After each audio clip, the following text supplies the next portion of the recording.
चलो भाई शुरू करते हैं। हाँ जी, शुरू करते हैं प्लीज। इस चैप्टर में अपना एक लास्ट बाइक बचा हुआ था ट्रांसफॉर्मर, उसके बारे में शुरू करते हैं। ट्रांसफॉर्मर।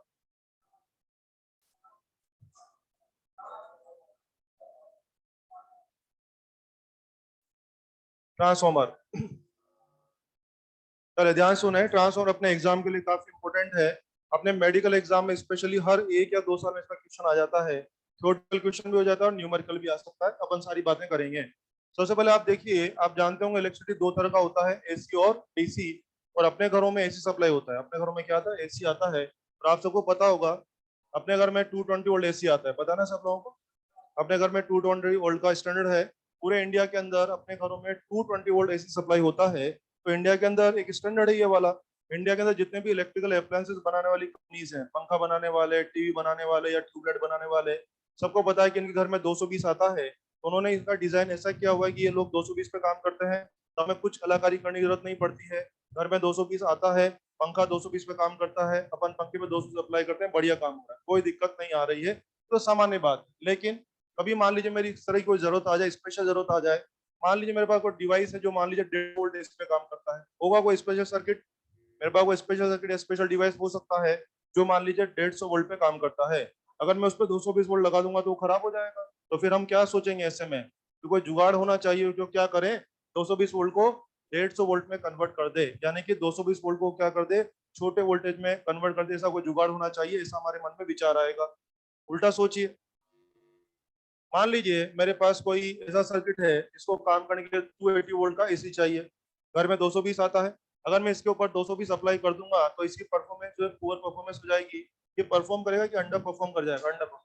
ऐसे में मैं क्या सोचूंगा, यार कुछ ऐसा जुगाड़ होना चाहिए कि 220 को मैं 280 में बदल पाता तो क्या बढ़िया काम हो जाता। यस। तो बच्चों, कई बार हमारी जरूरत होगी कि हम एसी वोल्टेज को अप या डाउन करना चाहेंगे। एसी वोल्टेज को अप या डाउन करना चाहेंगे। एसी वोल्टेज को अप या डाउन करने के लिए जो मशीन इस्तेमाल करते हैं, वो मशीन का नाम है ट्रांसफॉर्मर। नाम को रिलेट करिए, ट्रांसफॉर्म। ट्रांसफॉर्मर किस ना, ट्रांसफॉर्म। क्या ये एसी वोल्टेज को छोटा या बड़ा वैल्यू में ट्रांसफॉर्म कर रहा है? ये एसी वोल्टेज को कम या ज्यादा वैल्यू में ट्रांसफॉर्म कर रहा है, बदल रहा है? ये वैल्यू को चेंज करता है, ट्रांसफॉर्म करता है, इसलिए इसका नाम क्या हो गया है? ट्रांसफॉर्मर। इसका बेसिक यूज क्या हो जाएगा? It is use to increase और डिक्रीज द एसी वोल्टेज। लिखना चाहिए, used to increase or decrease AC voltage.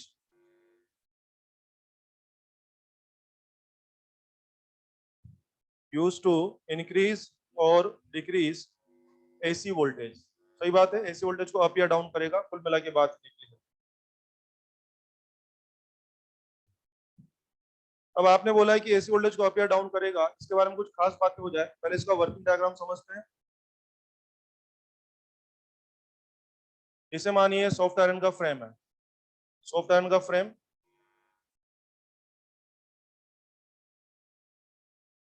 इसके दोनों तरफ हम लोग एक एक कॉपर की वाइंडिंग लपेट देते हैं। कॉपर का वाइंडिंग दोनों साइड में है। एक तो ये रहा और एक ये रहा। दोनों तरफ हमने वाइंडिंग लपेट दिया। फिर ध्यान दीजिए, सॉफ्ट आयरन का फ्रेम है, उसके दोनों तरफ हमने क्या किया हुआ है? कॉपर का वाइंडिंग लपेटा हुआ है। इसको बोल देंगे प्राइमरी कोयल और इसको बोल देंगे secondary coil. This is your primary and this is your secondary coil. ये हो जाएगा। ये हमारा सॉफ्ट ट्रांसफार्मर का सेटअप है। फोटो बनाइए। ये आपका ट्रांसफार्मर का पूरा सेटअप हो जाएगा।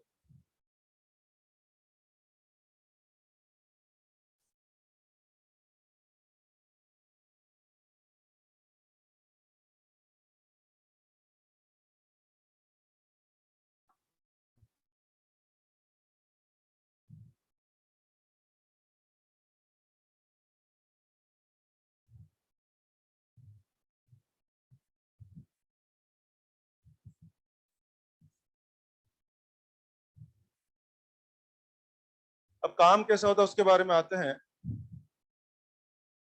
हम क्या बोल रहे हैं कि इसमें जो भी वोल्टेज आप उसको कम ज्यादा कर सकते हैं। जो आपका इनपुट वोल्टेज होगा जिसको आपको कम या ज्यादा करना है, उसको कहाँ लगाएंगे? प्राइमरी पे। और रिजल्ट कहाँ मिलेगा? सेकेंडरी में। तो आई थिंक ये आपका इनपुट साइड हो गया और ये आपका आउटपुट साइड हो गया। कुछ खास देखा आप लोगों ने? इनपुट यहाँ लगा रहे हैं और रिजल्ट वहां ले रहे हैं। अरे ये क्या है? यहाँ का असर वहां, क्या म्यूचुअल इंडक्शन? इसलिए हम बोल सकते हैं transformer is based on mutual induction. लिख दो ना एक point, based on mutual induction.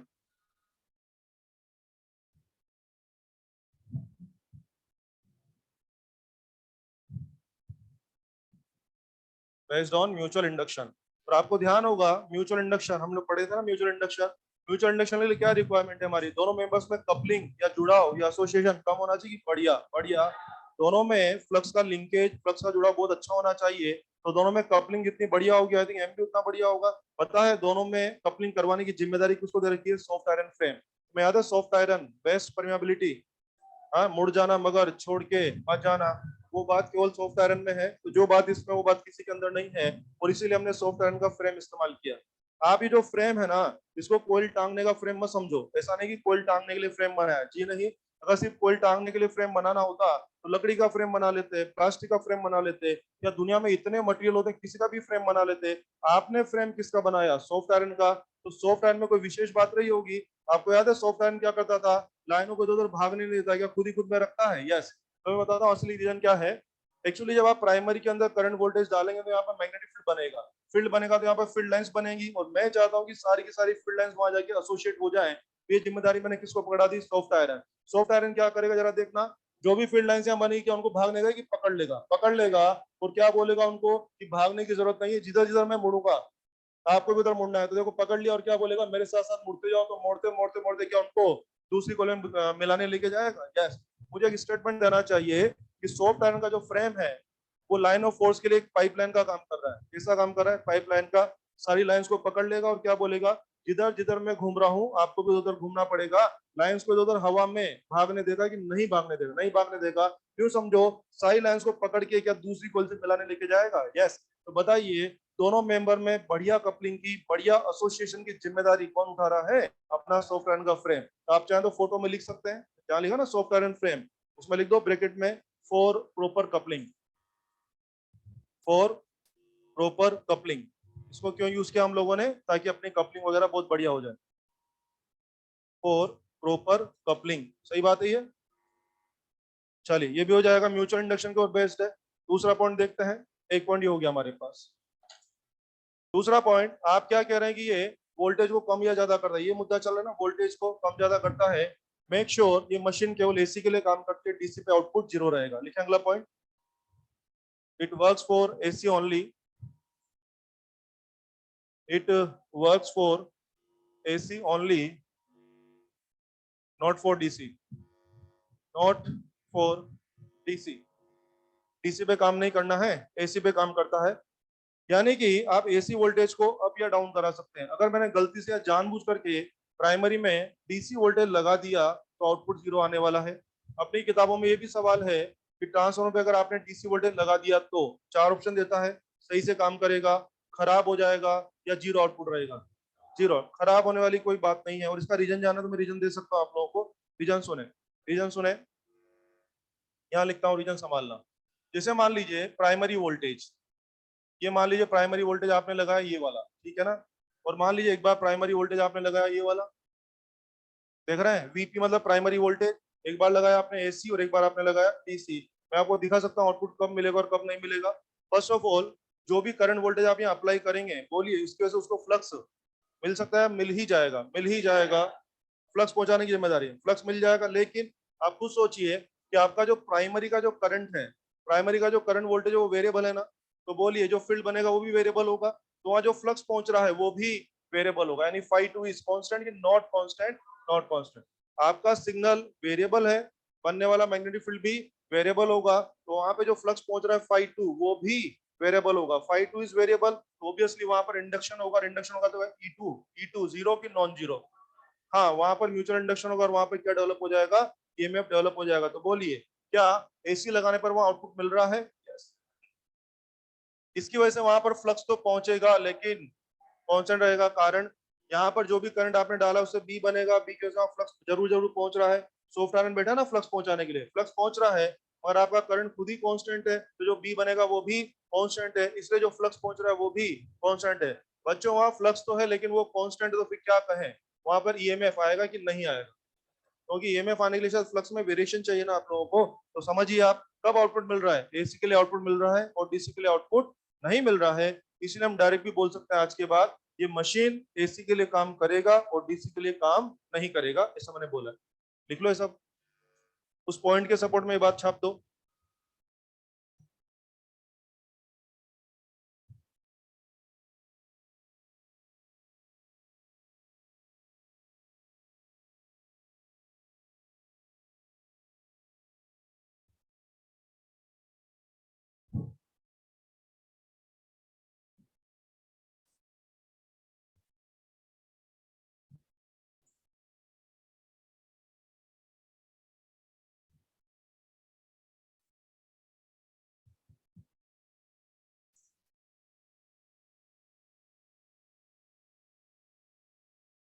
और पॉइंट निकालते हैं।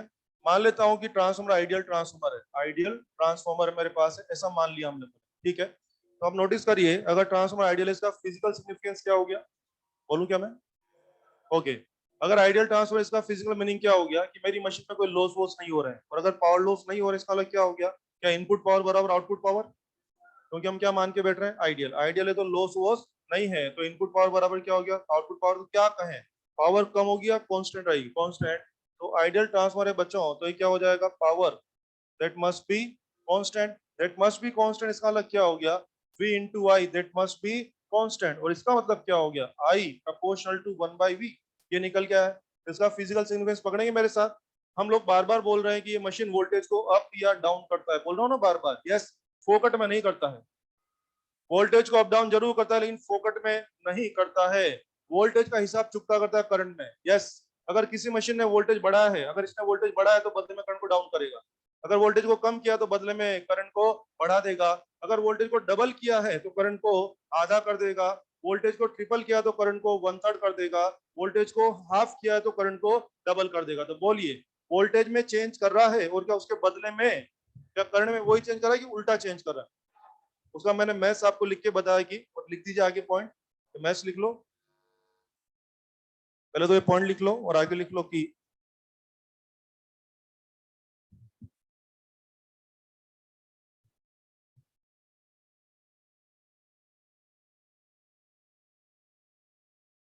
बोलो, आगे लिख लो कि it changes AC voltage, it changes AC voltage at the cost of current, at the cost of current. सही बात है ना, करंट की कीमत पे चेंज कर रहा है ना, at the cost of current, मतलब जो वोल्टेज में करेगा उसको उल्टा हिसाब किस पे करेगा, करंट में करेगा, ऐसा मैंने बोला है। तो क्या कहें फिर आपसे, ट्रांसफॉर्मर क्या करता है, क्या वोल्टेज चेंज करता है, यस। और क्या करंट भी चेंज करता है? तो ये बोलना काफी नहीं कि ट्रांसफॉर्मर वोल्टेज चेंज करता है, मुझे अच्छा बोलना चाहिए, ट्रांसफॉर्मर वोल्टेज भी चेंज करता है, साथ ही साथ करंट भी चेंज करता है। हाँ, वोल्टेज करंट दोनों चेंज करेगा, लेकिन फ्रीक्वेंसी में कोई चेंज नहीं करेगा। तो अगला पॉइंट लिख दीजिए, इनपुट फ्रीक्वेंसी बराबर आउटपुट फ्रीक्वेंसी। वोल्टेज और करंट जरूर चेंज करता होगा, लेकिन फ्रीक्वेंसी चेंज करना इसका काम नहीं है। अगर आप लोगों ने यहाँ पर 30 हर्ट्ज का सिग्नल लगाया है, अगर यहाँ पर 30 हर्ट्ज का सिग्नल लगाया तो यहाँ पर ठीक 30 हर्ट्ज का सिग्नल मिलेगा। 50 हर्ट्ज का लगा तो यहाँ पे ठीक 50 हर्ट्ज का मिलेगा। वोल्टेज डबल होता हो चाहे ट्रिपल होता हो, करंट डबल होता हो कि आधा हो, तो मतलब नहीं है। फ्रीक्वेंसी को टच करना इसका अधिकार नहीं है, फ्रीक्वेंसी एज इट इज रहेगी। आप एसी की बात करें ना, एसी की, तो यार एसी में तो कोई ना कोई फ्रीक्वेंसी होती है, तो जिस फ्रीक्वेंसी का एसी आप यहाँ अप्लाई करेंगे एग्जैक्टली उसी फ्रीक्वेंसी का एसी आपको वहां मिलने वाला है। फ्रीक्वेंसी में कहीं कोई चेंज नहीं होगा। अगला पॉइंट लिखें, there is phase difference of pi, there is phase difference of pi between input and output, phase difference of pi between input and output voltage।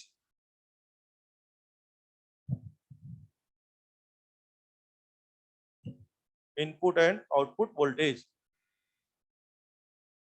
मान लीजिए मैं यहाँ पर कोई एसी वोल्टेज की इक्वेशन यहाँ पर अप्लाई करता हूँ, कोई एसी वोल्टेज में अप्लाई करता हूँ।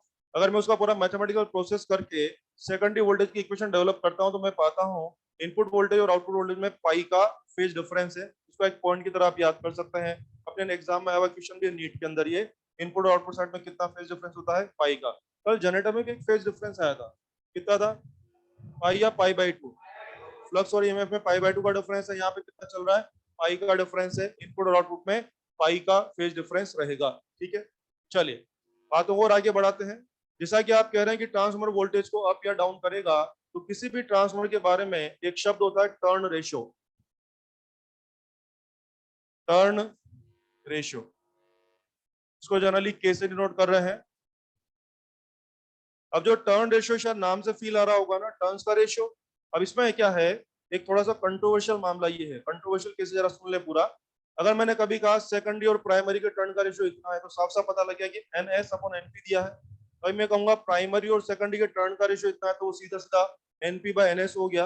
कई बार हम सीधा बोलेंगे टर्न रेशियो इतना है, तो टर्न रेशियो इतना है। जैसे मैंने बोला टर्न रेशियो 2 है, तो यहाँ बच्चों में कंफ्यूजन आ जाएगा, यार इसने NS अपॉन NP बोला है कि NP अपॉन NS बोला है। तो ये थोड़ा सा कंट्रोवर्शियल इश्यू है, लेकिन एनसीईआरटी में इसको NP बाय NS बोला गया, तो मैं भी आपको वही लिखवा रहा हूँ। टर्न रेशियो क्या हो गया आपका, it is simply NP by NS। अगर उसने मेंशन नहीं किया है कि वो कौन से टर्न्स का रेशियो बता रहा है, तो टर्न रेशियो आप हमेशा क्या मानना, प्राइमरी अपॉन सेकेंडरी मानना। अगर मेंशन कर दिया तो फिर कोई दिक्कत ही नहीं है। ठीक है, ये भी हो जाएगा। चीजों को और आगे बढ़ाते हैं। मैं भी आपसे कह रहा था कि ये वोल्टेज को कम या ज्यादा कर सकता है, तो दिमाग में आता है भाई वोल्टेज बढ़ाएगा कि कम करेगा, पहले तो ये बताओ।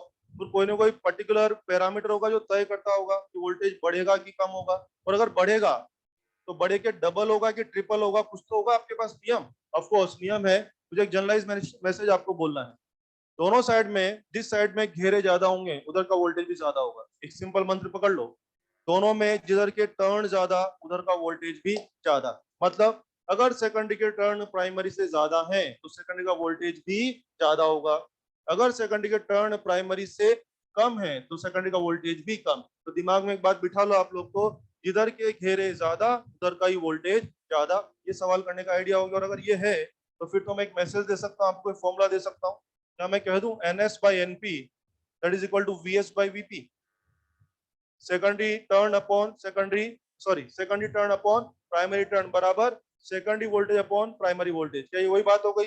अगर सेकेंडरी के घेरे ज्यादा है तो सेकेंडरी का वोल्टेज ज्यादा है, अगर सेकेंडरी के घेरे कम है तो सेकेंडरी का वोल्टेज भी कम है। तो एक सिंपल फॉर्मूला हो गया। मैथमेटिकल डेरिवेशन से फॉर्मूला लाया जा सकता है, आप इसको डायरेक्ट याद करें, NS अपॉन NP बराबर VS अपॉन VP। तो मुझे कहना है कि जो घेरों का हिसाब है क्या वही वोल्टेज का हिसाब हो जाएगा? यस, हाँ वोल्टेज का हिसाब वही हो जाएगा। करंट का हिसाब वही कि उल्टा हिसाब? उल्टा हिसाब। तो देखो मुझे लिखना पड़ेगा this is IP upon IS। तो अगर आपको न्यूमेरिकल जब करने होंगे तो आप ये फॉर्मूला मैनेज करेंगे।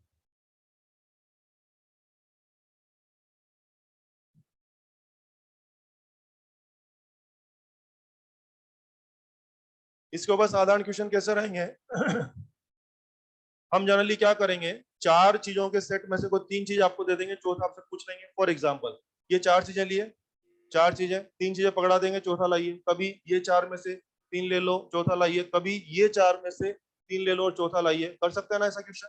और ध्यान रखें ये फॉर्मूला, ये जो आप लिख के बैठो ना ये वाला, ये किसके लिए? सभी या आइडियल? तुम्हें याद है ये किसके बिहाफ पे आया हुआ था? आइडियल। तो एक बात सही है कि वोल्टेज डबल होगा तो करंट आधा जरूर होगा, लेकिन कब? जब आइडियल ट्रांसफॉर्मर है। वोल्टेज डबल होने पे करंट जस्ट आधा होगा, लेकिन कब होगा? जब आइडियल ट्रांसफॉर्मर है। तो ध्यान रखना ये चीज तो हमेशा हमेशा चल जाएगी, ये तो हमेशा चलेगा, ट्रांसफॉर्मर आइडियल हो कि ना हो ये तो हमेशा चलेगा। लेकिन वोल्टेज और करंट का जो उल्टा पुल्टा रिलेशन है वो केवल और केवल कब वैलिड है? जब आपका ट्रांसफॉर्मर आइडियल है। मैंने मेंशन किया वहां पर। वैसे सवाल में अगर कुछ मेंशन ना हो, इस तरह कोई मैसेज ना आया हो कि आपका ट्रांसफॉर्मर आइडियल है कि नहीं है, तो उसको आइडियल ही मानते हैं। आप बिंदास से फॉर्मूला यूज कर सकते हैं। और आपने ऐसा कई बार किया भी है ना। सोचो जब अपन सर्किट पढ़ते थे, अपन सेल के बारे में कुछ नहीं बोलते तो आप सेल को आइडियल मानते थे ना। हम लोग अमीटर के बारे में, वोल्ट मीटर के बारे में कुछ नहीं बोलते तो आप उनको आइडियल मानते थे ना। उसी प्रकार ट्रांसफार्मर के बारे में अगर कुछ मेंशन ना हो तो उसको क्या मानना चाहिए? आइडियल ट्रांसफार्मर मानना चाहिए और सवाल करना चाहिए। कर सकते हैं? चलिए ये फॉर्मूला हो गए हैं।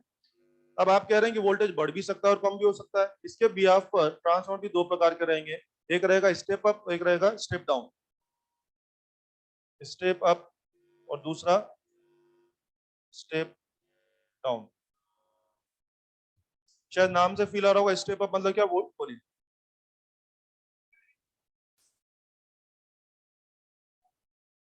अभी उसमें आना, अभी आ जाएगा। Step up and step down. Step up voltage के बिहाफ में बोल सकते हैं ना। क्या मैं बोल दूं secondary voltage is more than VP, VS is more than, obvious step up क्या वोल्टेज बढ़ा के देगा? इसका मीनिंग क्या होगा? VS more than VP। इसका मतलब क्या हो गया, NS मोर देन NP। इसका मतलब क्या हो गया, IS less than IP। Step up है तो वोल्टेज बढ़ाएगा, बदले में करंट कम कर देगा, ठीक है। उधर चलिए स्टेप डाउन में। Step down, VS less than VP, इसका मतलब NS लेस देन NP, और इसका मतलब IS मोर देन IP।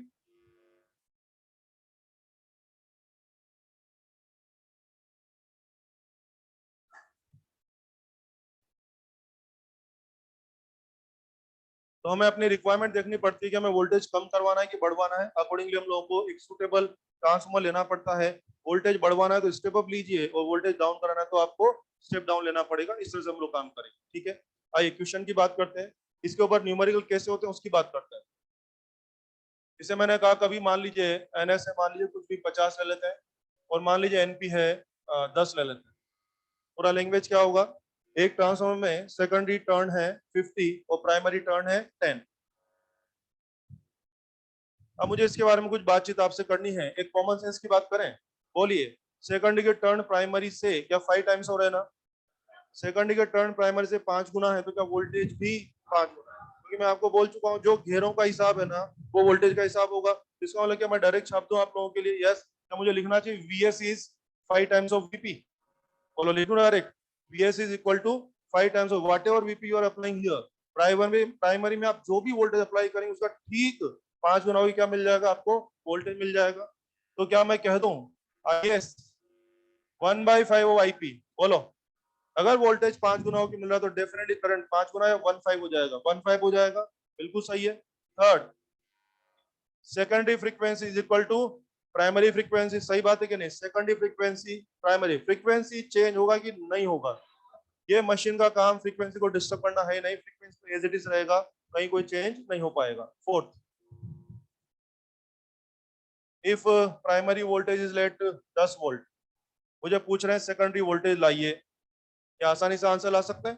मैंने बोला प्राइमरी में 10 वोल्ट अप्लाई किया है, आप बोल ही चुके हैं कि टर्न 5 गुना, तो बोलिए वोल्टेज भी 5 गुना। सीधा सीधा आंसर कितना हो जाएगा, 5 इंटू 10 या 50 वोल्ट हो जाएगा। प्राइमरी में 10 वोल्ट लगाया तो सेकंडरी में क्या मिलने वाला है, 50 वोल्ट मिलने वाला है। फिफ्थ, फिफ्थ में लिखे, if 5 volt cell is connected in primary, 5 volt cell, 5 volt cell is connected in primary, then secondary voltage question mark. Primary में 5 वोल्ट का सेल लगाया है, कुछ चमका, हाँ बिल्कुल सही है। VP कितना है, 5 वोल्ट का सेल है, कुछ याद आया। सेल या battery undoubtedly source of DC। Cell या बैटरी शब्द आ गया तो आप समझ जाओ मामला किसका है, DC का। और क्या बोला था आपने, DC पे काम करना कि नहीं करना, नहीं करना। ऑब्वियसली VS कितना होने वाला है, 0। मैंने दोनों सवाल साथ में क्यों लिए, उसका डिफरेंस नोटिस हुआ आप लोगों को, देखो आप, वापस से बोलता हूँ। हाँ जी, मैंने यहाँ क्या बोला था, इसकी लैंग्वेज क्या हो रहेगी। प्राइमरी में 10 वोल्ट अप्लाई करने पर, प्राइमरी में 10 वोल्ट अप्लाई करने पर, मैंने बोला नहीं कि मैंने AC लगा था कि DC लगा था, तो आपने क्या माना, AC। सबको पता है मशीन AC पे काम करती है। मैंने बोला 10 वोल्ट लगा तो आपने क्या माना, AC, और आपने अकॉर्डिंगली आंसर दे दिया। लेकिन अगर मैंने इंटेंशनली बोला कि 10 वोल्ट DC लगाया है, या 10 वोल्ट सेल लगाया है, या 10 वोल्ट का बैटरी लगाया है, तो सेल या बैटरी या DC शब्द सुनते समझ जाओ मामला DC का है, और हमारा तय हो चुका है, DC का आउटपुट कितना रहेगा, 0 रहेगा। तो लिख दीजिए आउटपुट VS कितना है, 0। कारण लिख देना, it does not work for DC, it does not work for DC।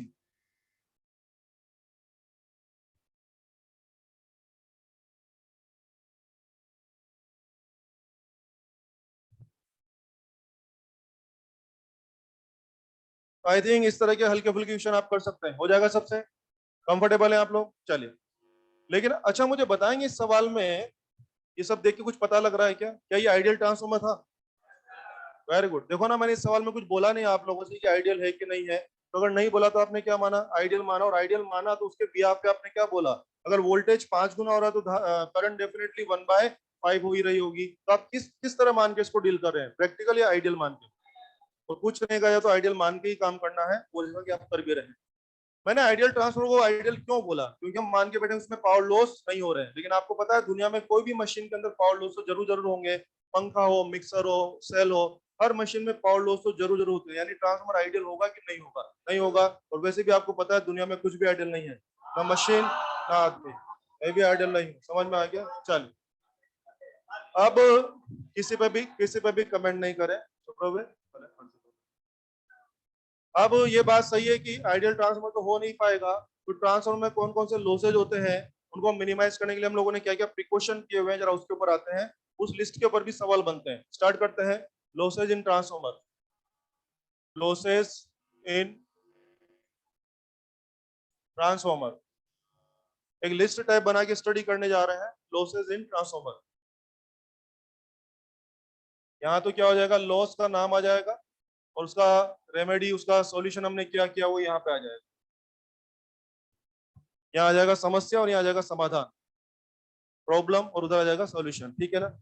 कौन कौन से लॉसेज हैं, इनको लेकर के खूब सारे क्वेश्चंस अवेलेबल हैं। कौन से लॉस हैं, कहाँ हो रहे हैं, क्यों हो रहे हैं, इनको मिनिमाइज करने के लिए आपने क्या क्या प्रिकॉशन इसमें किया हुआ है, सब पे सवाल है, वो शुरू करते हैं।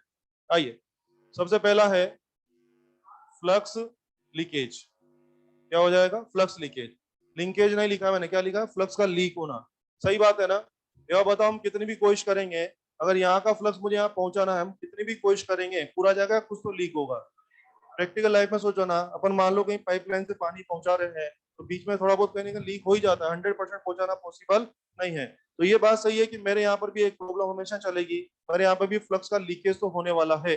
हाँ ये प्रॉब्लम है, हाँ ये लॉसेज है, अगर अपनी तरफ से इस लॉस को मिनिमाइज करने के लिए हमने क्या किया हुआ है? हाँ, हमने क्या किया है? Soft iron. तो लिख दो, इधर लिख दो, soft iron frame, soft iron frame. हमने क्या किया हुआ इसके अंदर? सॉफ्ट आयरन का फ्रेम लगाया हुआ है। पता लग रहा है सबको? चल, ये हो गया प्रॉब्लम और सॉल्यूशन हो गया। ठीक है, आगे बढ़े। एक होता है एडी लॉस, एडी लॉसेस। आपको जब मैं कल एडी करंट पढ़ा रहा था, तब मैंने डिस्कस भी किया था, मैं वापस सारा बोलता हूँ, जरा ध्यान दें, वो चीजों को रिलेट करें। हाँ सुने आप, एडी लॉस के बारे में क्या, मुझे बताइए, सॉफ्ट आयरन का जो फ्रेम आप लेके घूम रहे हो, क्या है? मेटल का कोयल या मेटल का स्ट्रक्चर है? मेटल का स्ट्रक्चर है। आपको याद है मैंने कल बहुत बोला था, eddy current is not about metallic coil, that is about metallic structure. Soft iron का इतना बढ़िया सॉलिड सा फ्रेम है, तो ये मेटल का कोयल नहीं है, क्या है? मेटल का स्ट्रक्चर है। और कहाँ बैठा है ये? बीम है कि वेरिएबल बीम है? वेरिएबल। कारण, आप एसी लगाते हो ना, यहाँ तुम्हारी करंट कैसी? कांस्टेंट की वेरिएबल? वेरिएबल।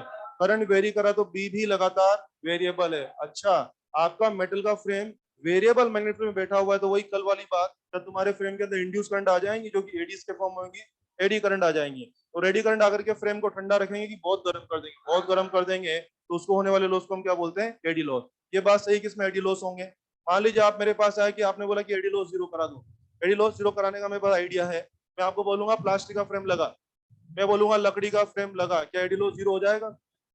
बिल्कुल हो जाएगा, अनडाउटली। अगर आपने यहाँ पर लकड़ी का या प्लास्टिक का फ्रेम लगा तो एडी लॉस डेफिनेटली जीरो हो जाएगा। लेकिन शायद दूसरी बीमारी चालू हो जाएगी, शायद दूसरी बीमारी चालू हो जाएगी, तो फिर क्या करें? आप क्या बोलोगे मेरे को कि नहीं सर, सॉफ्ट आयरन तो यूज करना पड़ेगा, बोलना पड़ेगा कि नहीं?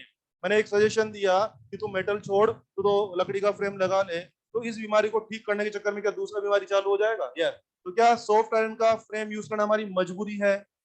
वो तो यूज करना पड़ेगा। और अगर वो यूज करना पड़ेगा तो मैं फिर वही बोलूंगा, अगर तू सॉफ्ट आयरन का फ्रेम यूज करेगा तो तेरे को एडी लॉस तो होना पड़ेगा, झेलना पड़ेगा। मैं जीरो नहीं कर पाऊंगा, कम कर सकता हूँ, और कम करने का आइडिया बताया था कल, वो पति और उस पर वो, फिर ये, फिर वो, याद है? फिर वो याद है सब लोगों को? तो बोलो भाई क्या किया था? लेमिनेटेड कोर, लेमिनेटेड कोर याद है आप लोगों को? लेमिनेटेड कोर आप यूज करते थे।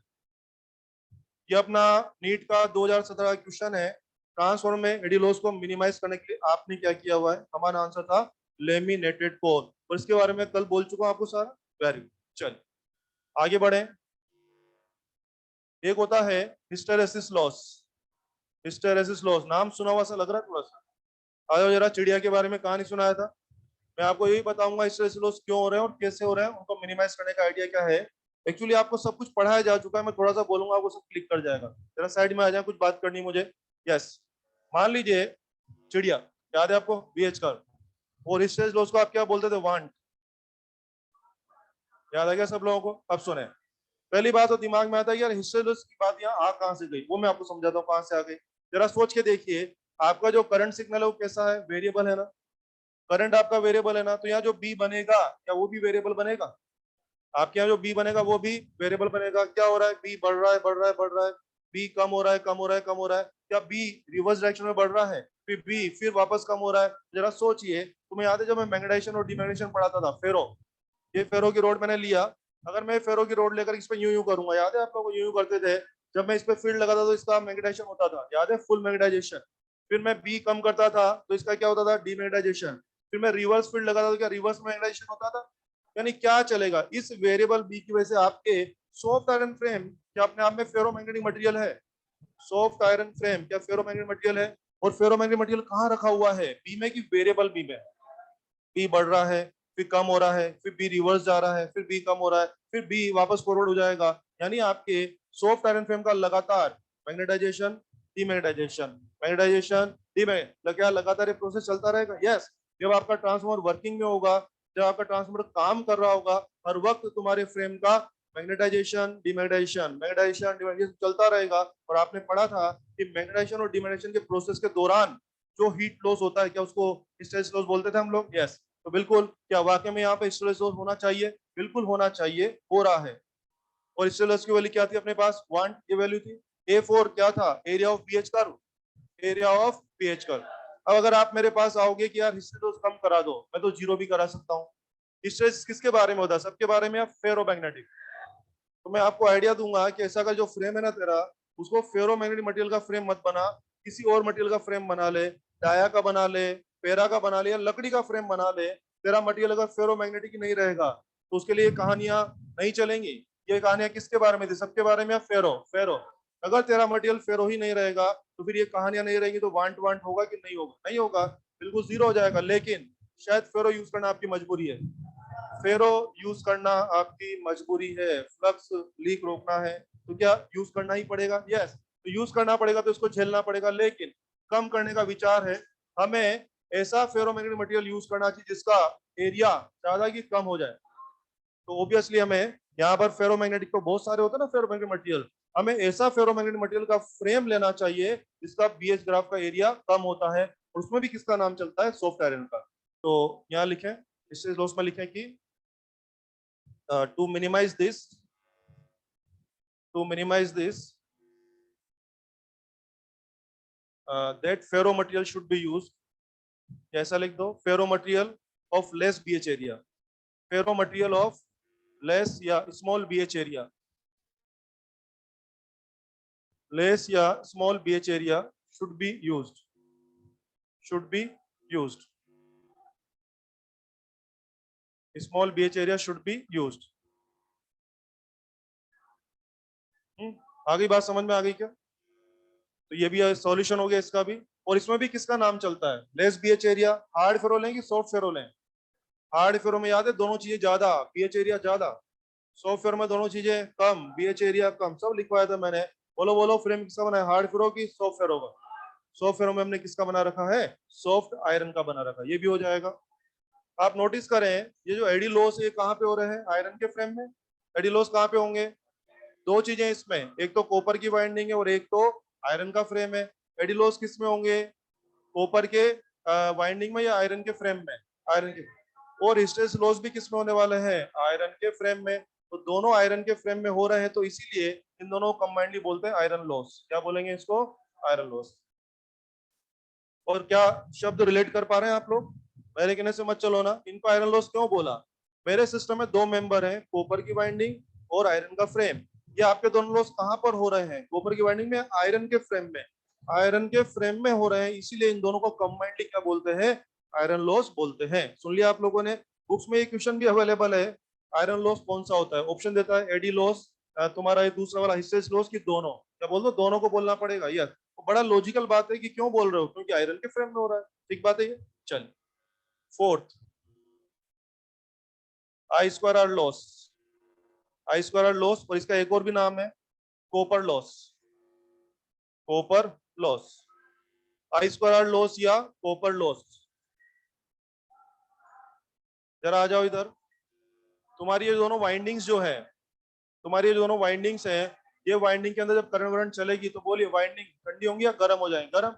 सिंपल, किसी भी सेकंड में जब हीट वगैरह फ्लो होती है तो हीट लॉस होगा ना, आई स्क्वायर लॉस। तो ऑब्वियसली जो जूल हीटिंग लॉस है, जो आई स्क्वायर लॉस है, वो कहाँ पे हो रहा है, आयरन के फ्रेम या कॉपर की वाइंडिंग, कॉपर की वाइंडिंग में। तो बोलो क्या इसको अपन कॉपर लॉस बोल दें? ये बंद कर, ये बंद कर। अबे तो क्या रहा, क्या इसको कॉपर लॉस बोल सकते हैं ना? लॉजिक समझ में आया? नाम कैसे दे रहे हैं? आई स्क्वायर लॉस किस में हो रहा है, तुम्हारे आयरन के फ्रेम में नहीं हो रहे हैं, या कॉपर की वाइंडिंग में हो रहा है ना? कॉपर की वाइंडिंग में, इसलिए इसको क्या बोल रहे हैं, कॉपर लॉस बोल रहे हैं। एक बात। दूसरी बात, अब इसको मिनिमाइज करने का क्या तरीका है? आपकी वाइंडिंग में आई स्क्वायर लॉस हो रहे हैं, आप चाहते हैं कम से कम हो, तो मुझे लगता है हमारी वाइंडिंग का रेजिस्टेंस कम होना चाहिए। रेजिस्टेंस जितना कम रहेगा, क्या कॉपर लॉस उतने कम हो जाएंगे? यस। तो हमें क्या करना चाहिए? मुझे लगता है कि जिन कॉइल्स के अंदर हाई करंट फ्लो हो रहा हो, क्या उन कॉइल का रेजिस्टेंस हमें कम रखना चाहिए? यस। यानी हाई करंट कैरिंग कॉइल के अंदर हमें रेजिस्टेंस क्या होना चाहिए, कम होना चाहिए। ठीक है, लिखो कि in high current coils, in high current coils, resistance should be, resistance should be small, resistance small होना चाहिए, कम होना चाहिए।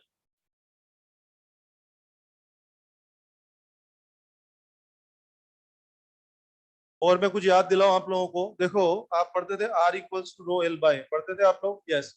अपनी किताबों में बच्चों ये सवाल भी अवेलेबल है कि स्टेप अप ट्रांसफॉर्मर में प्राइमरी और सेकंडरी में किधर का तार पतला होना चाहिए, किधर का तार मोटा होना चाहिए, स्टेप डाउन में किधर का तार पतला है, किधर का तार मोटा होना, ये सवाल है।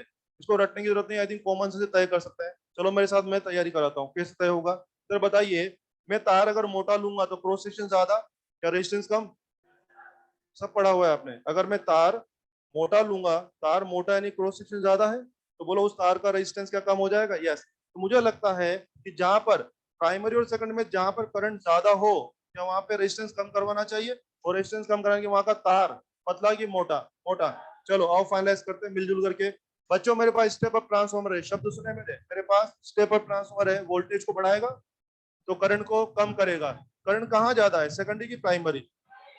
प्राइमरी में करंट ज्यादा है तो प्राइमरी का तार शुड बी पतला या मोटा? मोटा।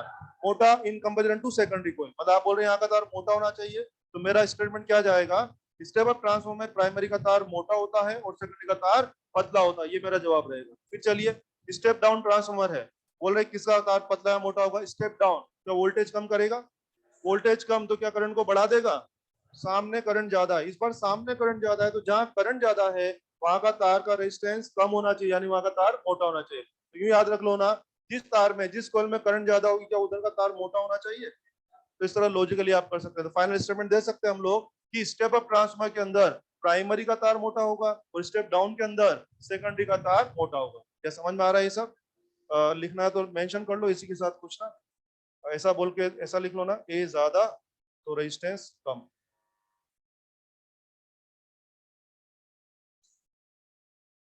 तो कभी हम इस तरह के स्टेटमेंट आपसे पूछेंगे कि बताइए किधर का तार पतला है, किधर का तार मोटा होगा, तो पहले तो आप ये जजमेंट लेना उस पर्टिकुलर ट्रांसफॉर्मर में करंट कहाँ ज्यादा है, और जिधर करंट ज्यादा हो क्या उधर का तार मोटा ले लेना चाहिए आप लोगों को? इस तरह आप मुझे डिसाइड करके बोल पाना।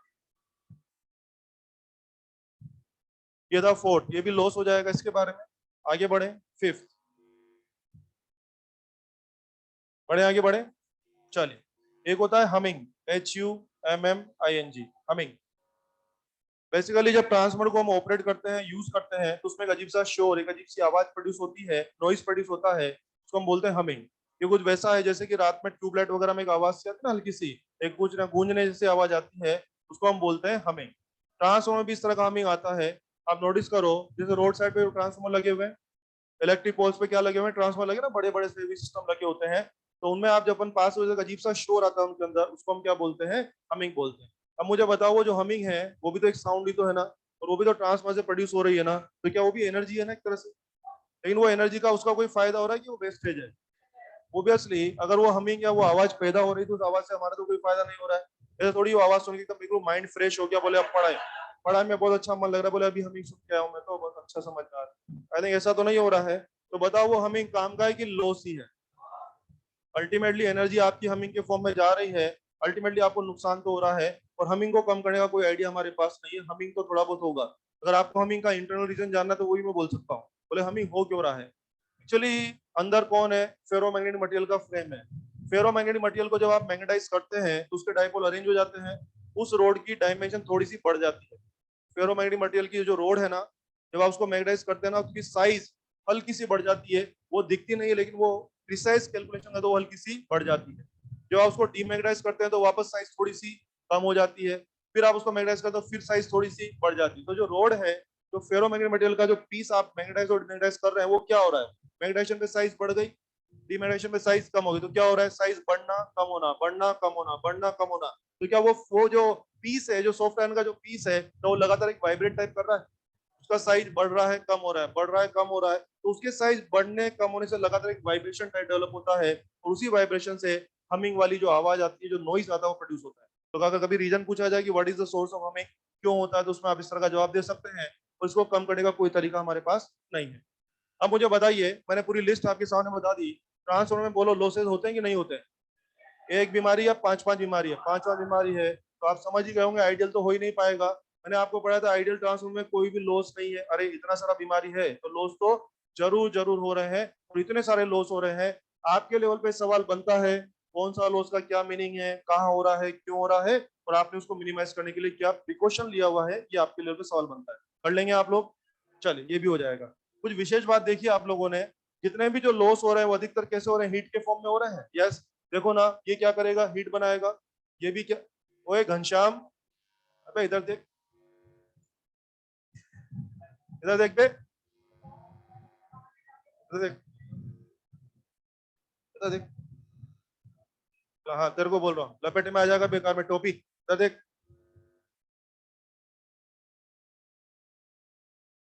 सुन बे, बार बार इतने प्यार से नहीं समझा पाऊंगा, बार बार इतने प्यार से नहीं समझा पाऊंगा, ऐसे तैसे कर दूंगा तेरे। इधर देख।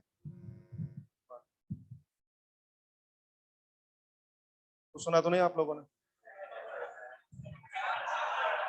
हाँ, सुना है तो क्या है बे? हाँ, किसने क्या सुना है बे? बोलो बे। हाँ, सुनो बे, जब पढ़ा रहा हूँ तो ध्यान देने का है, समझा? हाँ सुनो भाई, जितने भी लॉस हो रहे हैं किस फॉर्म में हो रहे हैं, हीट के फॉर्म में। ये क्या कर रहा है, हीट बनाएगा। स्ट्रेस भी क्या बनाएगा, हीट बनाएगा। आई स्क्वायर भी क्या बनाएगा, हीट बनाएगा। तो देखो ना, जितनी भी बीमारियां वो ट्रांसफॉर्मर में क्या कर रहे हैं, हीट हीट बना रहे हैं। तो आप सोच के देखो यार, ट्रांसफॉर्मर ठंडा रहेगा गर्म हो जाएगा, गर्म गर्म की बहुत गर्म हो जाएगा वो। इतने सारे प्रॉब्लम है और सभी लोग हीट हीट के फॉर्म में हो रहे हैं, ओबियसली यार ये तो बहुत ज्यादा हीटअप हो जाएगा। बच्चों, ट्रांसफॉर्मर का सबसे बड़ा प्रॉब्लम दुनिया में यही है। ट्रांसफॉर्मर का जो लाइफ डिसाइड होता है ना, जो प्रैक्टिकल लाइफ में जो ट्रांसफॉर्मर होते हैं, पता है ट्रांसफॉर्मर का सबसे बड़ा प्रॉब्लम ही ये है, ट्रांसफॉर्मर अक्सर जो है ना हीट की वजह से खराब हो जाता है। तो आपने नोटिस किया होगा, ट्रांसफॉर्मर की कूलिंग बहुत जरूरी है। अगर ट्रांसफॉर्मर की कूलिंग नहीं करेंगे ना, तो ट्रांसफॉर्मर सर्वाइव नहीं कर सकता। ये जो रोड साइड पे ट्रांसफॉर्मर लगे हुए हैं ना, ये तो बहुत हैवी ड्यूटी ट्रांसफॉर्मर होते हैं। इनके तो इतना ज्यादा हीट बनता है कि अगर आपने उसको कूलिंग का अरेंजमेंट नहीं किया तो ट्रांसफॉर्मर टिकेगा नहीं, एक दो दिन में ब्लास्ट हो जाएगा ट्रांसफॉर्मर। तो आपने नोटिस किया, उसमें हम क्या करते हैं, कभी नोटिस करो, क्या एक कूलेंट ऑयल का यूज करते हैं, कूलेंट का यूज करते हैं, कूलेंट ऑयल का यूज करते हैं। आप देखो ना, ट्रांसफार्मर के पास से हम निकलते हैं, उसको कुछ ऑयल ऑयल सा होता है ना, तो बेसिकली उस ऑयल का कोई यूज नहीं, वो जो डब्बा सा दिखता है ना आपको, कंटेनर दिखता है, उसके अंदर पूरा सेटअप ये मौजूद है। पूरे सेटअप की कूलिंग करने के लिए, इसको ठंडा रखने के लिए अंदर जानबूझ के क्या करते हैं, एक पर्टिकुलर एक स्पेशल टाइप का ऑयल आता है। उस ऑयल का इसकी फंक्शनिंग में कोई रोल नहीं है, उसका बस एक ही काम है, वो पूरे सेटअप को ठंडा रखने में। जैसे गाड़ी में नहीं होता कूलेंट भरते गाड़ी वाड़ी में, समझो ना, इस पूरी मशीन को ठंडा रखने के लिए क्या करते हैं, अंदर में एक कूलेंट ऑयल भरते हैं। तो कूलेंट ऑयल बहुत बहुत जरूरी है, अगर कूलेंट ऑयल नहीं होगा ना, तो उस ट्रांसपोर्ट टिक ही नहीं सकता, एक दो दिन में ब्लास्ट हो जाएगा। सुन लिया आप लोगों ने? और वही कूलेंट ऑयल थोड़ा बहुत लीक भी होता है तो अपने देखते हैं ना, थोड़ा ऑयल ऑयल सा लगा होता है, दूर से देख लेना, ट्रांसफर के पास जाके मत देखना, बोले छू के देखो बोले आ रहा है कि ऑयल आ रहा है। सुन लिया पे? बोले वो पकड़ लेगा ट्रांसफर, मैंने कुछ बोला नहीं, तुम लोगों को समझ में आ गया ना? ज्यादा कलाकारी मत करना, वहां जाके देख रहे हो उसको, वो ट्रांसफर पकड़ लेगा, बस मैंने बोल दिया और आपने मान लिया, ठीक है ना? ऑयल ऑयल सा होता है ना, वो वास्तव में अंदर भरा हुआ ऑयल होता है, थोड़ा बहुत बाहर लीक हो जाता है, वही ऑयल रहता है। कूलिंग बहुत जरूरी है। इसके लिए आपने नोटिस किया होगा, इसका जो डिजाइन होता है ना फ्रेम का, और बोलता हूँ सुनो, आप देखो नोटिस करो, चीजें बहुत सारी टेक्निकल होती है। जो तुम्हारा जो कंटेनर जो होता है, बॉक्स होता है, उसमें क्या फिन्स बने होते हैं ना, ऐसे फिन्स बने होते हैं ना, तुम्हें क्या लगता है डिजाइन डालने के बनाया क्या, बोले देखने में अच्छा लगेगा? ये कैसे फिन्स हैं, क्या ये सरफेस एरिया बढ़ा रहे हैं? यस। तो अपने जो बाइक वाइक का जो इंजन होता है ना, उसमें आपने देखा ऐसा फिन्स निकले होते हैं, क्यों निकले होते हैं? ताकि वो हीट को डिसिपेट करा सके, तो सरफेस एरिया को बढ़ाने के लिए जानबूझ के क्या निकाल दिया है, फिन्स निकाल दिए हैं। उसी प्रकार से ये जो ट्रांसफॉर्मर का जो कंटेनर होता है, उस पर भी आप देखना, इस तरह की कुछ ना प्लेट्स टाइप निकली होती है। ये कोई डिजाइन डालने के लिए नहीं है कि देखने में अच्छा लगेगा, ऐसा नहीं है। वो काहे बना है, ताकि वहां पर अच्छे से हीट डिसिपेशन करा सकें। तो देखो कितना अच्छा अच्छा इंतजाम किया हुआ है, अंदर कूलेंट ऑयल भरा हुआ है, ऊपर उसकी स्ट्रक्चर में भी क्या बना रखे हैं, फिन्स बना रखे हैं, ताकि प्रॉपरली हीट का डिसिपेशन होता रहे, ताकि आपका ट्रांसफॉर्मर टिका रहे, वरना ट्रांसफॉर्मर क्या हो जाए, खराब हो जाएगा। ये रोड साइड में जो ट्रांसफॉर्मर होता है उसे एक ट्रांसफॉर्मर की कीमत 8-9 लाख रुपए की होती है। ये जो इतना बड़ा ट्रांसफॉर्मर आपको दिखना रोड पे, एक ट्रांसफॉर्मर 8 लाख का, 9 लाख रुपए का होता है वो। तो अगर उसमें कूलेंट नहीं रहेगा तो ये ट्रांसफॉर्मर फूट जाएगा, हैप्पी बर्थडे हो जाएगा 1 मिनट के अंदर। तो ट्रांसफॉर्मर में कूलेंट होना बहुत जरूरी है। एक प्रॉब्लम और भी है, चोर लोग होते हैं ना, चोर लोग वो कई बार इस ऑयल को निकाल लेते हैं। एक्चुअली ये जो ऑयल होता है ना, ये वाला, ये क्या उसमें लुब्रिकेशन में काम आ जाता है, गाड़ियों के लुब्रिकेशन में काम आ जाता है। कई बार चोर वोर को अकल तो होती नहीं है, वो क्या करते हैं, रात रात में ऑयल निकाल के ले जाते हैं। अब ऑयल निकाल के ले जाएंगे तो क्या होगा, 100, 200, 500 रुपए का ऑयल ले जाते हैं, उसके चक्कर में 8 लाख का ट्रांसफर फूक जाता है। आप समझ रहे हैं ना, उनको अकल नहीं है, ले जाते हैं, इधर उधर कहाँ भी बेचते होंगे, 8 लाख का ट्रांसफर फूक जाता है 200-500 रुपए के ऑयल के चक्कर में। तो मुझे लगता है आपको ऐसा नहीं करना चाहिए, ठीक है।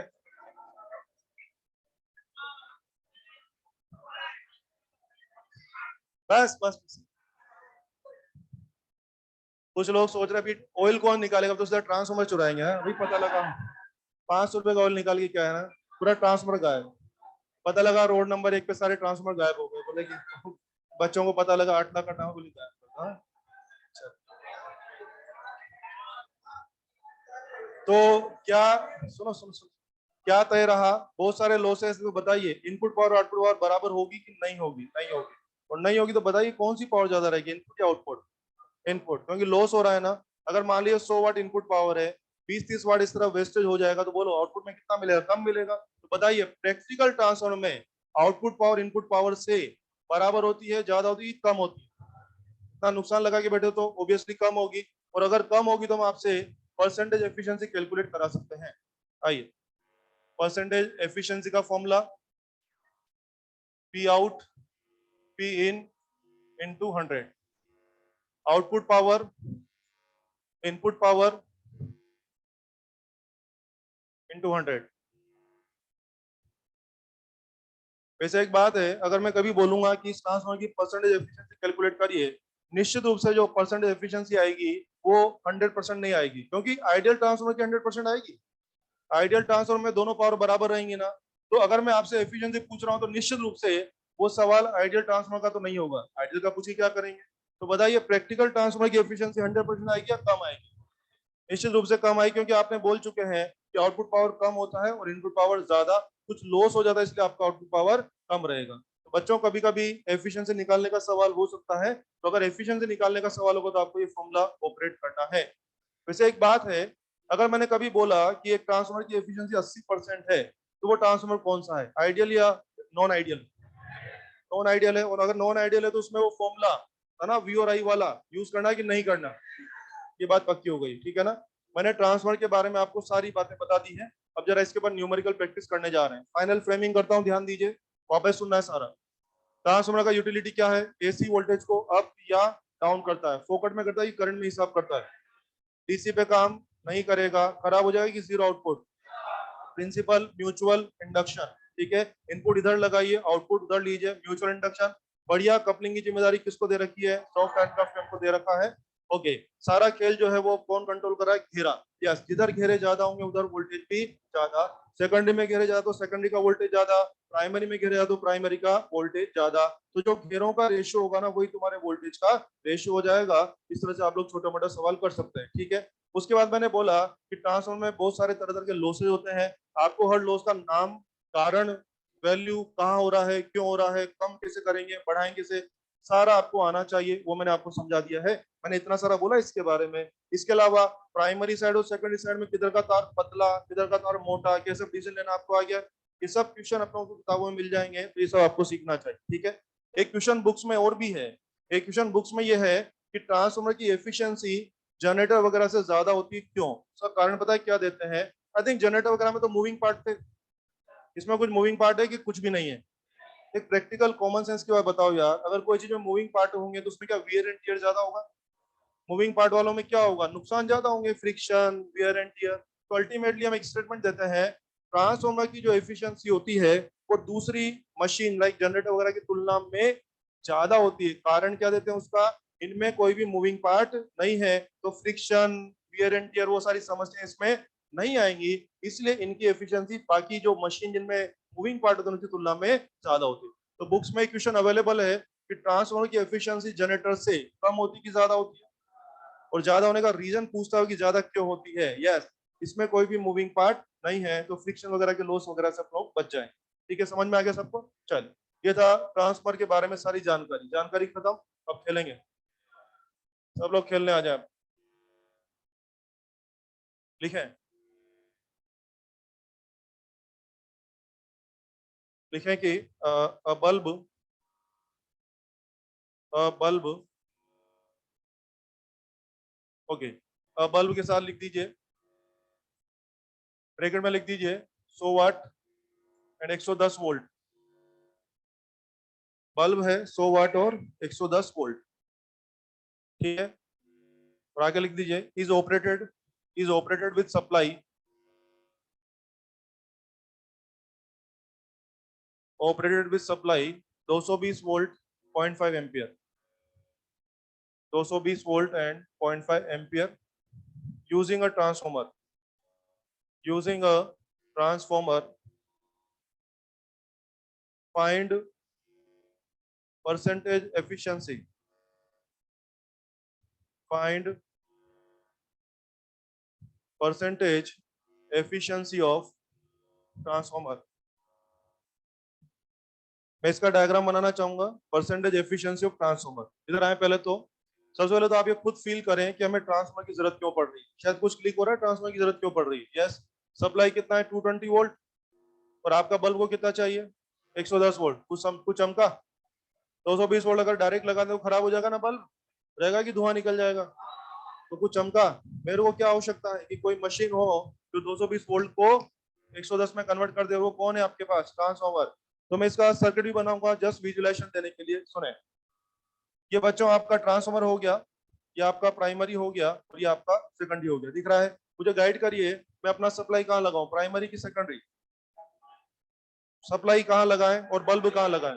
दो चीजें, सप्लाई और दूसरा है बल्ब। सप्लाई कहाँ लगाएं? प्राइमरी। और बल्ब कहाँ लगाएं?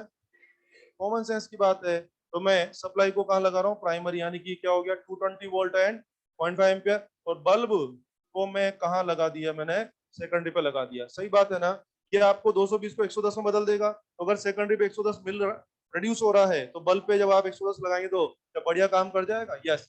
तो उसने हमसे कहा है, सवाल हमसे कह रहा है कि बल्ब बढ़िया प्रॉपर्ली चमक रहा है, डाउन नहीं चमक रहा है, प्रॉपर्ली चमक रहा है। अगर बल्ब वाकई में प्रॉपर्ली ग्लो कर रहा है तो बोलिए क्या यहाँ का पावर कंजम्पशन, यहाँ का पी आउटपुट कितना हो रहा होगा? क्या 100 वाट हो ही रहा होगा? यस। ये सीन समझ में आया? क्या लगता है हमें इसकी परसेंटेज एफिशिएंसी निकालने को बोला गया ना? परसेंटेज एफिशिएंसी, आइए फॉर्मूला लगा दे। परसेंटेज एफिशिएंसी, हाँ जी, पी आउट कितना लिखे? 100, और पी इन क्या 220 इंटू 0.5, अरे we into I, P in ही हो जाएगा इंटू 100। चलो आंसर लाओ, 90।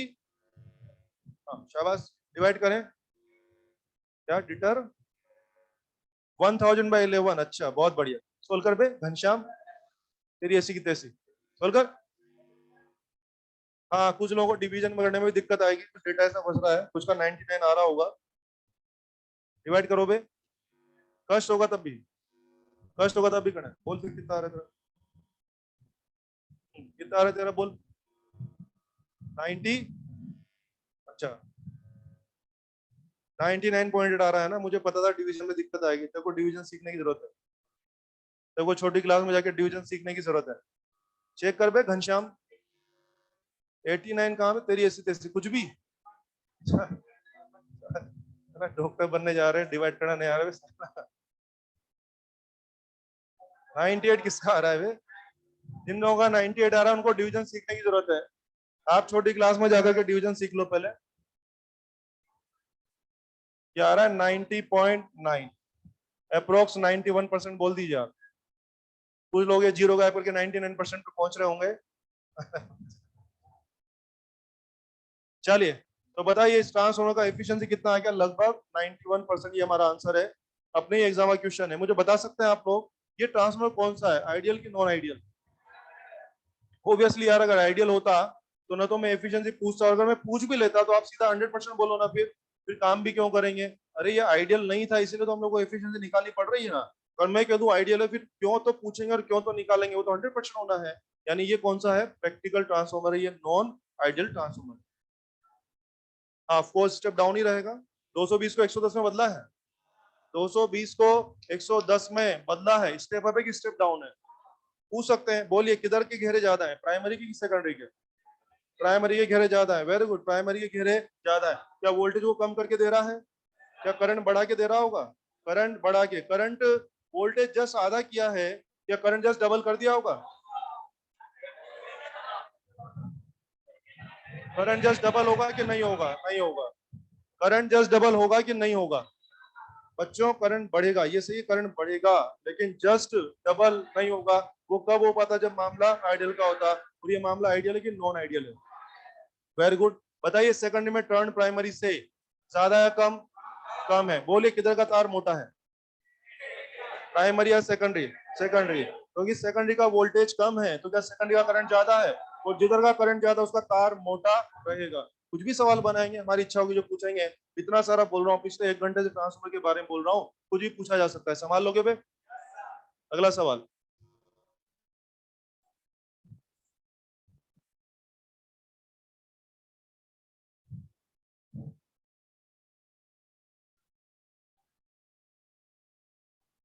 ओके, अगला क्वेश्चन है, परसेंटेज एफिशिएंसी वाज 90%। प्राइमरी में 3 किलोवाट और 200 वोल्ट का सिग्नल लगा हुआ है। सेकेंडरी में 6 एम्पियर करंट है। इस तरह लिख दो शॉर्ट में ना। हाँ जी। मुझे पूछ रहा है कि एक तो आईपी लेके आइए और एक तो पीएस लेके आइए। ये अपने नीट का क्वेश्चन है 2015 का, और ये क्वेश्चन मेरे लिए कुछ खास है। मैं इसके बारे में कुछ बात करना चाहूंगा आपसे। एक बार डिटेल लिख लीजिए जल्दी से। हाँ, इधर आ जाओ। मैं इस क्वेश्चन की लैंग्वेज भी बोलूंगा ताकि आप समझ पाए कि क्वेश्चन क्या है। यस, सुने प्लीज, लिख दिया सबने? मैं इसकी लैंग्वेज बोलना चाहूंगा ताकि आपको समझ में आना चाहिए ये बनता है कि नहीं। A transformer is having efficiency 90%. Transfer की efficiency 90% है। In primary, signal is applied of 3 kilowatt and 200 volt. Signal कौन सा लगाया जिसका पावर कितना है? 3 किलोवाट, 3 वाट या 3 किलो? 3 नहीं है बे, 3 है कि 3 किलो? पावर 3 किलो है और वोल्टेज कितना है? 200 वोल्ट है। सेकंड में करंट 6 एम्पियर है। सब उसने दिया हुआ है, और मुझे क्या पूछ रहा है? प्राइमरी करंट बताइए और सेकेंडरी का वोल्टेज बताइए। फाइनल क्वेश्चन क्या है? प्राइमरी का करंट बताइए और सेकेंडरी का वोल्टेज। क्या सवाल समझ में आया है? अब सुने, ऐसा करते हैं, पावर वी इंटू आई ना, तो ऐसा करते हैं पीपी, वीपी और आईपी। वीपी पीपी बराबर क्या हो जाएगा? Primary primary. अरे सब कुछ किसका ले लिया? प्राइमरी। बोलिए पावर कितना है, 3 या 3 किलो? 3 किलो, ये हो गया पावर। 3 नहीं है बे, पावर है 3 किलो। चलो उधर चलो, वीपी कितना है तुम्हारा? 200। क्या मैं आईपी ला सकता हूँ? बच्चों आईपी कितना आ गया? 15 एम्पियर। बिल्कुल सही बात है। यानी मेरा एक जवाब आ चुका है इस पर्टिकुलर सवाल में। प्राइमरी करंट कितना आ चुका है? 15 एम्पियर आ चुका है। ये एक जवाब आया। दूसरा लेने जा रहे हैं हम लोग। अब दूसरा जवाब लेने के लिए ध्यान दें, एक बार इसको लिख लें। दूसरा जवाब आपको याद, अभी थोड़ी देर पहले हम सीख रहे थे वीएस बाय वीपी बराबर आईपी अपॉन आईएस। मुझे अब वीएस निकालना है ना, तो इस सवाल में वीएस निकालना है। बाकी सारी चीजें उपलब्ध हो चुकी है मुझे, या बाकी सब चीजें अवेलेबल हो चुकी हैं? सब डाल के आंसर लाएंगे और गलत आ जाएगा। मुझे ये यूज करने का अधिकार क्यों नहीं है? आइडियल होता तो ये लिख के नहीं देता, और अगर ये लिख दिया है तो ऑब्वियसली आप आइडियल हो कि नहीं, नहीं हो। और अगर आइडियल नहीं हो तो आपको ये यूज नहीं करना है। अगर करेंगे भी तो कोई मना नहीं करेगा, बस आंसर गलत आ जाएगा। सुन लिया आपने? ये यूज करना है कि कतई नहीं करना है? ये यूज तो नहीं करना, मैंने लिख के काट दिया, ये मतलब अब किस तरह आंसर तो लाना पड़ेगा, तो आंसर लाने का जुगाड़, percentage efficiency was P out is V S I S और P in is VP IP, क्या इंटू 100। अब देखो ना, कितनी एफिशिएंसी? 90%। क्या 0.9 लिख दूं मैं इसको? चलो उधर चलो बे, बीएस मुझे जानना है। आईएस वाज 6 ना, आईएस वाज 6। नीचे आ जाओ। बीपी और आईपी को मिला के क्या 3 किलो लिख दूं? बीपी और आईपी को मिला के 3 किलो, 3 या 3 किलो? यस, पावर 3 किलो है। पावर 3 किलो है, लिख दिया? और लिख दिया तो लिख दिया, तेरा लिख के आओ कितना आंसर है। अरे भावुक हो गया बे। 450 क्या किलोमीटर है कि वोल्ट है? 450 वोल्ट। बहुत ही बढ़िया, बहुत सुंदर। क्या इस सवाल का इंपोर्टेंस समझ में आया आपको? इस सवाल में मतलब कुल मिला के इस सवाल जो भी एग्जामिनर ने बनाया होगा उनका इंटेंशन क्या रहा होगा कि बच्चा यहाँ गलती कर सकता है, समझ रहे हैं? वो पता है बच्चों के लिए ज्यादा कॉमन फॉर्मूला शायद यही है, ये आप लोगों के लिए ज्यादा कॉमन फॉर्मूला है। ये वाला बहुत कॉमन चलता है जनरली, तो बच्चों की आदत में ये फॉर्मूला आया रहता है, लेकिन आपको ये यूज नहीं करना है। हाँ, मुझे अब जवाब दीजिए। लिख दिया आप लोगों ने? मैं इसमें कुछ चेंज कर रहा हूँ, आप लोग नहीं करेंगे, मुझे बात करनी है।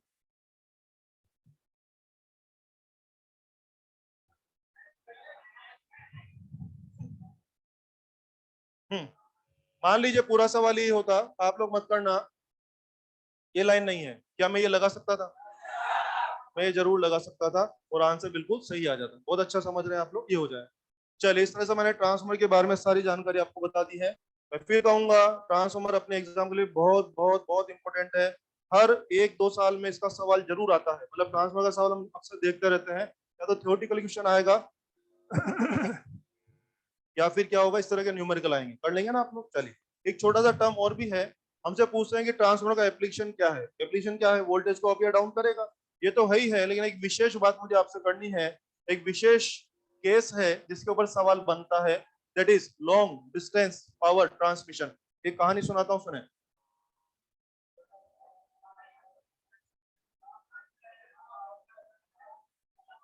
Long distance power trans transmission. कौन सा मिशन? ट्रांसमिशन। इसके ऊपर क्वेश्चंस हैं, कॉन्सेप्चुअल क्वेश्चन भी है और न्यूमेरिकल भी हैं, सुने।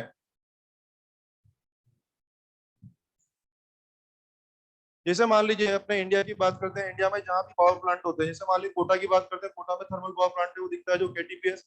मुझे बताइए, वहां पर इलेक्ट्रिकल पावर जनरेट हो रही है ना? इलेक्ट्रिकल पावर जनरेट कर रहे हैं वहां पे, जो भी पावर प्लांट है बना रहे हैं।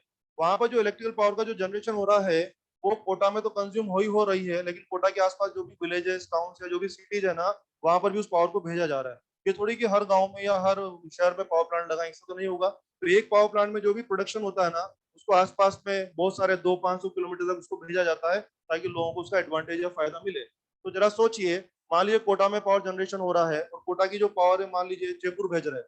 यहाँ से जयपुर का डिस्टेंस 250 किलोमीटर है। तो जरा सोचिए कि अगर कोटा से पावर को कहाँ भेज रहे हैं, जयपुर भेज रहे हो, 250 किलोमीटर का डिस्टेंस है, ठीक क्या हो गया? Long distance power transmission. क्या शब्द रिलेट कर पा रहे हैं? पावर प्लांट से कोटा में जो डिस्ट्रीब्यूशन हो रहा है वो तो 10-20 किलोमीटर में हो रहा है ना, तो that is not long distance power transmission. Long distance वाला क्या हो गया? 100, 200, 500 किलोमीटर पे आप पावर को भेज रहे हो, दैट कार्यक्रम is called long distance power transmission. अब इसका मॉडल मैं आपको दिखाता हूँ, इसमें क्या समस्या और क्या उसका सॉल्यूशन हमने किया, वो उस पर बात करते हैं। इसका मॉडल क्या है? जैसे मानिए ये हो गया आपका ट्रांसमिटिंग एंड, और ये हो गया आपका रिसीविंग एंड। मुझे बताएंगे पावर कैसे भेजते हैं, हवा से या केबल से? केबल से। एक लंबा सा केबल रहेगा ऑब्वियसली। मान लो जितना डिस्टेंस भेजे उतना उतना केबल रहेगा। 300 किलोमीटर, 400 किलोमीटर, 500, इतना केबल रहेगा रास्ते में।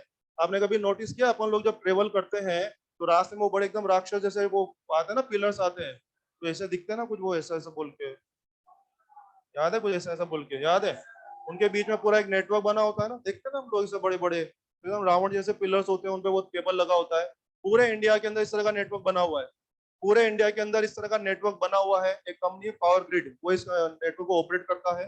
तो पावर ग्रिड, शायद नाम से फिल आ रहा होगा, पावर ग्रिड पूरा नाम है, पावर ग्रिड कॉर्पोरेशन लिमिटेड। वो इसको क्या करता है, पूरा इंडिया का इसको मैनेज करता है। जिस भी कंपनी को अपनी पावर को दूसरी जगह भेजना होता है, उनको ये नेटवर्क यूज करना पड़ता है, और उसके लिए जो भी पैसा या किराया लेना होता है वो यूज, मतलब समझ एक कुरियर, जैसे कुरियर सर्विस होती है ना, अपने को कोई चीज यहाँ से जयपुर भेजना है तो कुरियर वाले को चार्ज देना पड़ेगा। वैसा सोच के देखो ना, कि एक कंपनी ने पूरा नेटवर्क डेवलप कर रखा है पूरे इंडिया में। तो मान लीजिए कोटा थर्मल वालों को जयपुर में पावर ट्रांसमिट करनी है, जयपुर में पावर भेजनी है, तो ये दोनों कंपनीज मिलकर क्या करेंगे, ये पावर ग्रिड वालों से कांटेक्ट करेंगे, और उनका जो नेटवर्क होगा कोटा से जयपुर के बीच का, ये उसको यूज करना चाहते हैं पावर ट्रांसमिशन के लिए। तो उनका जो भी टेरिफ या जो भी पैसा डिसाइड होगा उनको लेना देना पड़ेगा, तो यूज कर सकते हैं। कुल मिला के पावर ट्रांसमिशन कैसे हो रहा है, हवा में कि केबल्स के थ्रू हो रहा है? केबल, ये केबल। और यार इतना केबल है, 100, 200, 500 किलोमीटर, भाई साहब, क्या कोई ना कोई रेजिस्टेंस भी होता होगा? यस, तो निश्चित रूप से इस केबल का कोई ना कोई रेजिस्टेंस होता है। कितना हो गया? आर। जरा सोचिए, इतना बड़ी केबल में 200-500 किलोमीटर केबल में रेजिस्टेंस है, और जब इसमें ट्रांसमिशन होगा तो क्या होगा, रास्ते में पावर लॉस होंगे। रास्ते में यहाँ से इलेक्ट्रिकल सिग्नल जा रहा है ना केबल से, तो अगर जा रहा है तो क्या होगा, रास्ते में पावर लॉस होंगे कितने, आई स्क्वायर आर। रास्ते में ट्रांसमिशन के दौरान बहुत सारी पावर लॉस में चली जाती है, उड़ जाती है, मान लीजिए वेस्ट हो जाती है। तो एक बात है बॉस, पावर लॉस, अगर पावर लॉस थोड़ा बहुत होगा तो अफोर्ड कर सकते हैं, ज्यादा पावर लॉस होगा तो अफोर्डेबल नहीं है ना। एक बार बताओ ना, पावर जैसे मान लो मैं कोटा से 1000 वाट पावर भेज रहे हैं, फॉर एग्जाम्पल जयपुर पहुंचे वो 900 वाट रह गया, 850 वाट रह गया, तो समझ में आता है कि ठीक है यार 100-150 उड़ गया, ठीक है ना। यहाँ 1000 भेज रहे हैं, वहां 400 वाट पहुंच रहा है, ये नुकसान है कि बहुत ज्यादा नुकसान है। अरे 1000 का यार वहां 500 पहुंचेगा, 400, ऐसा लगेगा ना सारा आधा तो उड़ ही गया। ये तो अच्छी बात नहीं है, क्योंकि पावर जनरेशन फोकट में नहीं होता है। क्या पावर जनरेशन का कॉस्ट आता है ना, पावर प्लांट में पावर जनरेट हो रहा है, क्या फोकट में हो रहा है, क्या कॉस्ट आता है। आप देखो ना, मशीनरी है, मेंटेनेंस है, मैन पावर है, फ्यूल है, इतना सारा चीज होता है ना, तो सबका पैसा लगता है ना। तो इसका मतलब पावर जनरेशन का कॉस्ट आ रहा है। आप पैसा लगा के पावर जनरेट कर रहे हो तो आप चाहोगे ना वो वेस्ट ना हो, उसका ढंग का यूज होना चाहिए। तो भाइयों मैं वेस्टेज को जीरो नहीं कर पाऊंगा, वेस्टेज को जीरो तो करना संभव ही नहीं है। वेस्टेज जीरो नहीं करवाऊंगा, लेकिन मैं कम करने का सोच रहा हूँ, कम करना है। देखो देखो, अगर मान लीजिए मेरा जो इलेक्ट्रिक सिग्नल है उसमें करंट की वैल्यू कम कर दें, करंट की वैल्यू कम कर दें, तो बोलिए क्या पावर लॉस कम हो जाएगा? यस। करंट की वैल्यू कम कर दे तो पावर लॉस क्या हो जाएगा? कम हो जाएगा। वो करंट की वैल्यू हम कम कर सकते हैं, कैसे कर सकते हैं? ट्रांसमिटिंग एंड पे हम क्या करते हैं, स्टेप अप लगा देते हैं। स्टेप अप क्या करेगा, वोल्टेज को हाई या वेरी हाई, यूं मानो सीधा 220 को 22,000 कर दिया। यस, 220 को क्या मार दिया, सीधा 22,000, 100 गुना कर दिया। Voltage is very very high, तो बदले में current is very very low. बोलिए, क्या मैंने ट्रांसफार्मर की मदद से जो मुझे इलेक्ट्रिकल सिग्नल भेजना है, क्या मैं उसमें करंट की वैल्यू को बहुत बहुत पुअर कर दिया?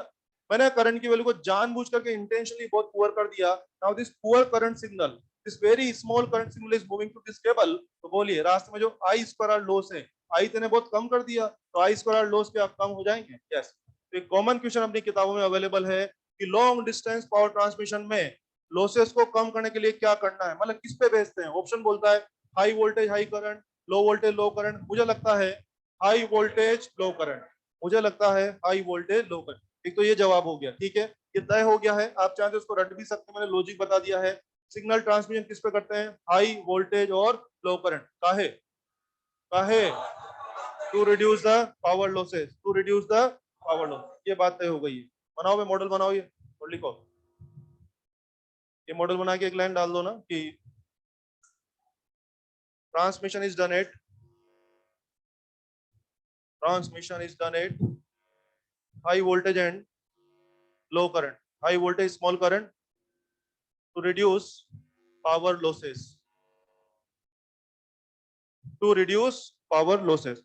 हाँ, दोबारा बोलता हूँ, transmission is done eight, transmission is done eight high voltage and low current small current, high voltage small current to reduce power losses। समझ में आ गया ना? ये क्वेश्चन जो अपने मॉड्यूल में भी है, या तो मॉड्यूल या रेस में कहीं पर है, हो जाएगा ना आपसे, ठीक है। और अब तो शायद रटने की जरूरत नहीं, मैंने बता दिया। अब जब मैं ये पढ़ाता हूँ कि हाई वोल्टेज और लो करंट पे करते हैं, तो कुछ लोगों के पेट में दर्द चालू होता है। बोले भाई तू वोल्टेज हाई करेगा, मैं पावर लॉस 20 के बार से निकाल लूंगा, बर्बाद हो जाएंगे। नहीं होंगे। मैं आपको एक सवाल बताता हूँ, इस तरह के न्यूमेरिकल एग्जाम में आए हुए हैं, उस सवाल से आपको पूरा मामला ही क्लियर हो जाएगा। एक सवाल लेता हूँ अपनी मर्जी से, सुने। इसी मॉडल पे सवाल ले रहा हूँ मैं, देखिए मेरी तरफ। मैं पावर लॉस है ना 20 का आर से भी निकाल दूंगा अभी, और मैं आई स्क्वायर आर से भी निकाल दूंगा। हाँ, मैं 20 का आर से भी निकाल दूंगा, ठीक है ना। सुनो, देखो ना, ये ट्रांसमिटिंग एंड है और ये मान लो रिसीविंग एंड है। हो गया, ये ट्रांसमिटिंग और रिसीविंग एंड हो गया। मान लेते हैं कि केबल का रेजिस्टेंस है, मान लो कुछ भी ले लो, 10 ओम। बहुत हाई होता है, मैं सब सिंपल डेटा ले रहा हूँ समझाने के लिए, समझ रहे हैं ना। तो इसमें तो बहुत बड़ा होगा, ऐसा 10 ओम ले लिया, हो गया। अब आ जाओ, मान लीजिए यहाँ पे भेज रहे हैं 22,000 वोल्ट पे, वो पता है वहां रिसीव करते हैं 21,990 वोल्ट पे। आप देखो चालाकी क्या चल रही है। यस, ये तुम्हारी केबल थी, मान लो रेजिस्टेंस 10 ओम है, यहाँ 22,000 वोल्ट पे सेंड कर रहे हैं, ट्रांसमिट कर रहे हैं, और वहां पे रिसीव भी क्या कर रहे हैं, वहां पे भी हाई वोल्टेज लगा हुआ है, लेकिन हाई से थोड़ा सा नीचे, 21,990 या 21,900, समझ रहे हैं। यस। अब जरा आ जाए, मुझे बताएंगे अपने कॉमन सेंस से करंट कितनी चलती होगी वी बाई आर। मुझे समझा दीजिए, करंट में जो वी बाई आर लेते हैं वो वी क्या होता है, एक तरफ का पोटेंशियल या पोटेंशियल डिफरेंस। क्या लूं, 22,000 लूं या 10 में? हाँ हाँ हाँ, 22,000 की 10, 10 लगाओ, 10, 10 और रेजिस्टेंस भी 10, इज इट 1 एम्पियर? अब सुनना, अब सुनना, किसने बोला यार पावर लॉस निकालो आप? पावर लॉस ये लो आई स्क्वायर आर से निकालूं, आई कितना है 1, आर कितना है 10। क्या पावर लॉस 10 वाट हो रहा है? पावर लॉस 10 वाट हो रहा है, यानी इसका मतलब क्या हो गया, अपने यहाँ से 1000 वाट भेजा है तो वहां पे 990 वाट पहुंच जाएगा। इसका ये मतलब हुआ है, ये रियल डेटा नहीं है, जस्ट आपको कैलकुलेशन का आइडिया देने के लिए बोल रहा हूँ मैं। ये रियल डेटा नहीं है। आप समझते हो ना 10 ओम को इतना सा रेजिस्टेंस होगा क्या, बहुत बड़ा रेजिस्टेंस होता है ना, समझते हो ना, वजह से कैलकुलेशन का आइडिया देने के लिए बोल रहा हूँ।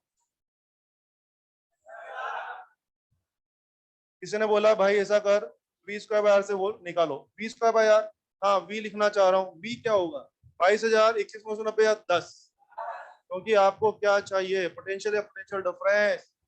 तो नालायक को ये होगा 10 स्क्वायर और ये होगा 10, is again 10 watt, is again 10 watt. So make sure transmission is done at high voltage and low current to reduce the power losses.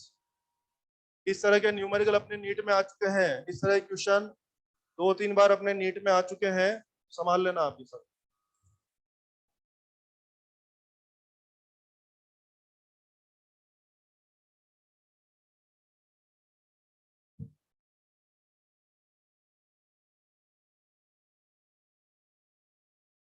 Transformer के बारे में मैंने बहुत सारा बोल दिया, मैं सोचा था आधे घंटे में ट्रांसफॉर्मर खत्म हो जाएगा, पूरा ऐसी तैसी हो गया आज। हाँ चले, पर कोई बात नहीं, काम आएगा, इसके बारे में क्वेश्चन होते हैं ना।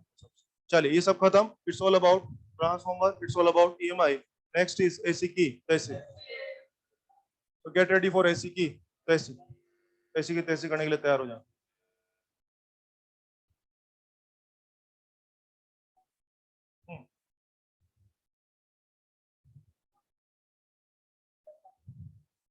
स्टेप डाउन तो फिर यहाँ पे रिसीव करने के बाद उसको डाउन करेंगे। एक बार तो 21,990 पे रिसीव कर लिया, सोचो अगर तुम्हारे घर में 21,990 डाल दिया तो आग लग जाएगी तो फिर क्या करेंगे, उसको वापस डाउन करेंगे। अपने घर में 21,990 22,000 है तो बर्बाद हो जाएंगे, समझ रहे ना। 220 की वजह कभी 250 भी अपने दो चार चीजें फूक जाती है ना। चलिए ऐसे ही शुरू करते हैं। हाँ बोल, कॉलोनी में एक्चुअली बड़ी लाइनों में बहुत सारी लाइन होती है, 33 केवी की, 11 केवी के नाम सुना आपने, 33 केवी और 11 केवी की लाइन्स होती है। तो 33 केवी 11 केवी जो जीएसएस होता है, ग्रिड सब स्टेशन जीएसएस, उसमें 33 केवी और 11 केवी की लाइन चलती है। 11 केवी क्या हो गया, 11,000 वोल्ट हो गया। तो आपके घर में 220 भेजना है, 11 केवी लग गया तो बर्बाद हो जाएंगे। तो वो लोग क्या लगा के बैठते हैं, स्टेप अप या step down, step down. Actually देखो पूरा सिस्टम होता है, पूरा एक डिजाइन होता है, ठीक है ना, कहाँ कैसे भेजना है, क्या आवश्यकता है, क्या लॉस है, क्या प्रॉफिट है, सबका हिसाब लगा के, और उसी को तो इलेक्ट्रिकल इंजीनियरिंग बोलते हैं, उसी को तो इलेक्ट्रिकल इंजीनियरिंग बोलते हैं। वहां क्या सिखाएंगे वहां पे, बहुत बढ़िया, कमान।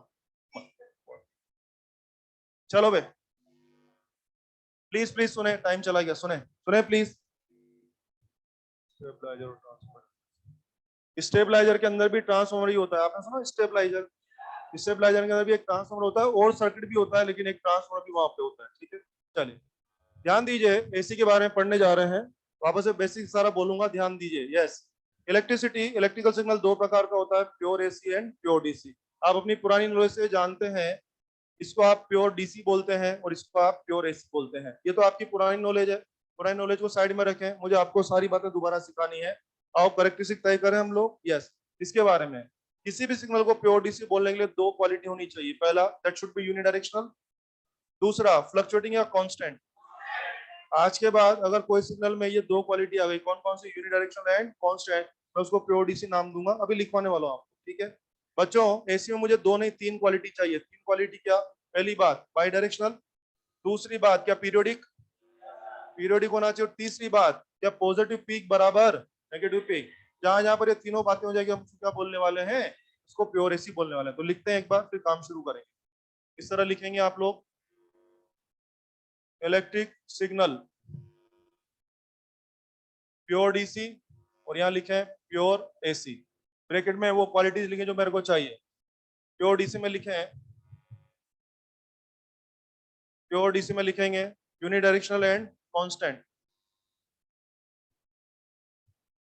यूनिडायरेक्शनल एंड कांस्टेंट, लिख दिया सबने। प्योर एसी में तीन बातें लिखे हैं, बाई डायरेक्शनल, एसी में क्या लिखेंगे, बाई डायरेक्शनल कॉमा लगा के, periodic, bidirectional, periodic, comma लगा के लिखो, पॉजिटिव पीक बराबर नेगेटिव पीक, पॉजिटिव पीक बराबर नेगेटिव पीक। मैंने आपको गाइडलाइन बता दी है, जिस सिग्नल में तीनों बातें होगी मैं उसको प्योर एसी डिक्लेयर कर दूंगा, और तीन का मतलब तीनों ही चाहिए मेरे को। ऐसा नहीं कि दो बातें होगी और एक बात खराब हो गई तो मैं उसको प्योर एसी नहीं बोलने वाला हूँ। डीसी बोलने के लिए मेरी दो शर्तें हैं, मेरी दोनों शर्तें पूरी करोगे तो मैं उसको क्या बोल दूंगा, प्योर डीसी बोल दूंगा। और दोनों का मतलब दोनों चाहिए। अगर आपने एक शर्त पूरा किया और एक फेल हो गया तो मैं उसको प्योर डीसी नहीं बोलूंगा। सुन लिया आपने? चलिए, मैं यहाँ पे आपके सामने 5-10 वेवफॉर्म बनाने जा रहा हूँ। हम लोग मिलकर के डिसाइड करेंगे वो प्योर डीसी की प्योर एसी है, जो भी सिखाया उसके हिसाब से। शुरू करें? यस। चलिए, आप लोग बनाते भी जाएं और मुझे आंसर भी करते जाएं। अच्छा, एक खास बात नोटिस की, मैंने क्या लिखा है यहाँ, इलेक्ट्रिक सिग्नल लिखा है। आप देख रहे हैं मैंने इलेक्ट्रिक वोल्टेज नहीं लिखा, मैंने इलेक्ट्रिक करंट भी नहीं लिखा। कारण, मैं अगर इलेक्ट्रिक वोल्टेज लिखता तो स्टूडेंट को लगता कि ये वोल्टेज पढ़ा रहे हैं। अगर मैं इलेक्ट्रिक करंट लिखता तो ऐसा लगता है ये करंट पढ़ा रहे हैं। नहीं, मैं वोल्टेज और करंट नहीं पढ़ा रहा, मैं दोनों को एक साथ पढ़ा रहा हूँ। मैं वोल्टेज और करंट दोनों को एक साथ पढ़ा रहा हूँ, इसलिए मैंने क्या लिखा है, इलेक्ट्रिक सिग्नल। ऑफकोर्स इट में बी वोल्टेज और इट में बी करंट, कुछ भी हो सकता है। आइए 2-5 फोटो बना रहा हूँ, मेरी हेल्प करेंगे आप लोग एसी और डीसी पहचानने में। बनाते जाएं, बनाते जाएं प्लीज। ये वोल्टेज का प्लॉट है बच्चों, ये वोल्टेज और टाइम का प्लॉट है। होगा कोई वोल्टेज? पहचानिए, इज इट प्योर डीसी? क्या इसमें वो दोनों क्वालिटी है जो आप कह रहे थे? यस, निश्चित रूप से। कौन है ये? प्योर डीसी है। बहुत ही बढ़िया, आगे बढ़े, सभी जवान आगे बढ़े। ये देखिए, ये कोई करंट का प्लॉट मेरे पास है। Yes, is it pure DC? Is it pure DC? नहीं नहीं, तो नेगेटिव है, नेगेटिव है। हाँ, मुद्दा पॉजिटिव और नेगेटिव का नहीं, मुद्दा यूनिडायरेक्शनल का है। हाँ हाँ, मुद्दा यूनिडायरेक्शनल का है। क्या आप यूनिडायरेक्शनल हो कि नहीं हो? नेगेटिव का प्रॉब्लम नहीं है, लेकिन यूनिडायरेक्शनल हो और वेरी करेंगे कांस्टेंट, कांस्टेंट, क्या मैं कह दूं प्योर डीसी? निश्चित रूप से ये भी कौन है? प्योर डीसी है। आ रहा है क्या समझ में? मुद्दा बेटे प्लस का या माइनस का नहीं, मुद्दा है कि प्लस है तो हमेशा प्लस रहे और माइनस तो हमेशा माइनस। यूनिडायरेक्शनल होना है तेरे को। हाँ, प्योर डीसी है, पहचानते हैं आप लोग। जैसे मान लीजिए कोई वोल्टेज है मेरे पास, और ये देखिए ये वोल्टेज, इसको खूब पहचानते हैं, साइनोसोडल वेव। साइनोसोडल वेव पहचानते हैं ना आप लोग? साइन स्टैंडर्ड है ना? यस। आपकी पुरानी नॉलेज से आपको पता है कि ये प्योर एसी होता है। थोड़ी देर पुरानी नॉलेज को साइड में रखो ना, जरा मेरी वो बातें चेक करो, क्या इसमें तीनों बातें फुलफिल हो रही है क्या? कौन सी तीनों बातें हैं? तो बाई डायरेक्शनल है, क्या पीरियोडिक भी है, क्या पॉजिटिव और नेगेटिव पिक बराबर भी है? यस। हाँ, तीनों बातें तो मुझे डिक्लेयर करना चाहिए। कौन है ये? प्योर एसी, निश्चित रूप से प्योर एसी। मेरे पास वो करंट और टाइम का सिग्नल है, इसका फोटो पहचानते हैं आप लोग? Is it cosine? Cos waveform, cos, yes. मेरे पास वो करंट था जो कि कोसाइन शेप का मैंने बना दिया। यस। जरा तीनों बातें चेक करेंगे, क्या वो तीनों बातें इसमें आ रही है क्या? यस। तीनों बातें जो थी ना मेरी एसी वाली, वो आ रही है क्या इसमें? क्या मैं डिक्लेयर कर दूं ये प्योर एसी है? बिल्कुल, हमें बोलना चाहिए और हम बोल रहे हैं, दिस इज प्योर एसी। बनाते जा, रुकना नहीं किसी को, 8-10 वेवफॉर्म बनने वाली है। ये मान लीजिए कोई वोल्टेज है, उसका टाइम के साथ प्लॉट ये है। मेरा थोड़ा फोटो अच्छा नहीं बना, स्क्वायर। ये वेवफॉर्म कैसा बताया मैंने? स्क्वायर। थोड़ा फोटो खराब हो गया, स्क्वायर शेप बना लीजिए। यस, ये स्क्वायर शेप है। शेप को देख, इसका नाम स्क्वायर है। मुझे शेप में कोई इंटरेस्ट नहीं है। Is it pure AC? क्या मेरी तीनों बातों को फुलफिल कर रहा है? यस। कौन सी तीनों बातें? बाई डायरेक्शनल है, क्या फिक्स पीरियड के बाद रिपीट मार रहा है? यस। और सबसे अच्छी बात, positive peak value is equal to negative peak value. हाँ हाँ, तीनों बातें हैं, तो क्या मैं बोल दूं प्योर एसी हो रहा है? यस। ये भी क्या हो रहा है? Pure AC, pure AC. आगे बढ़ो। मान लीजिए कोई करंट का इक्वेशन, करंट का फॉर्मेट मेरे पास ये है। ये कोई करंट का फॉर्मेट है। क्या इसकी शेप से आप जान रहे हैं? Triangular wave. क्या है ये? ट्रायंगुलर, ट्रायंगुलर सिग्नल है ना, शेप से बोल दिया। जैसे इसका शेप साइन है, इसका शेप कोस है, इसका शेप स्क्वायर है, इसका शेप ट्रायंगल, ट्रायंगुलर वेव है। हाँ होगी, मुझे तो ये जानना है कि प्योर एसी है क्या? क्या ये प्योर एसी है क्या? क्या ये आपकी सारी बातों को फुलफिल कर रहा है क्या? यस। निश्चित रूप से कौन है ये भी प्योर एसी है। क्या आ रहा है? पहचान करना आ रहा है ना? तो बच्चों, हमारी आवश्यकता है, हम चाहते हैं कि आज के बाद कोई फॉर्मेट देखते हैं, करंट या वोल्टेज का कोई भी फॉर्मेट देखते हैं, आप तुरंत मुझे बोल सकते हैं कि ये प्योर डीसी है, कि ये प्योर एसी है। ऐसा आपको तुरंत बोलना आना चाहिए। और सुने, ये देखो, मान लीजिए कोई वोल्टेज है, इसका टाइम के साथ प्लॉट ये है। टाइम के साथ प्लॉट ये है। अब सुनिए, सबसे पहली बात, क्या ये बाई डायरेक्शनल है? यस। क्या ये पीरियोडिक भी है?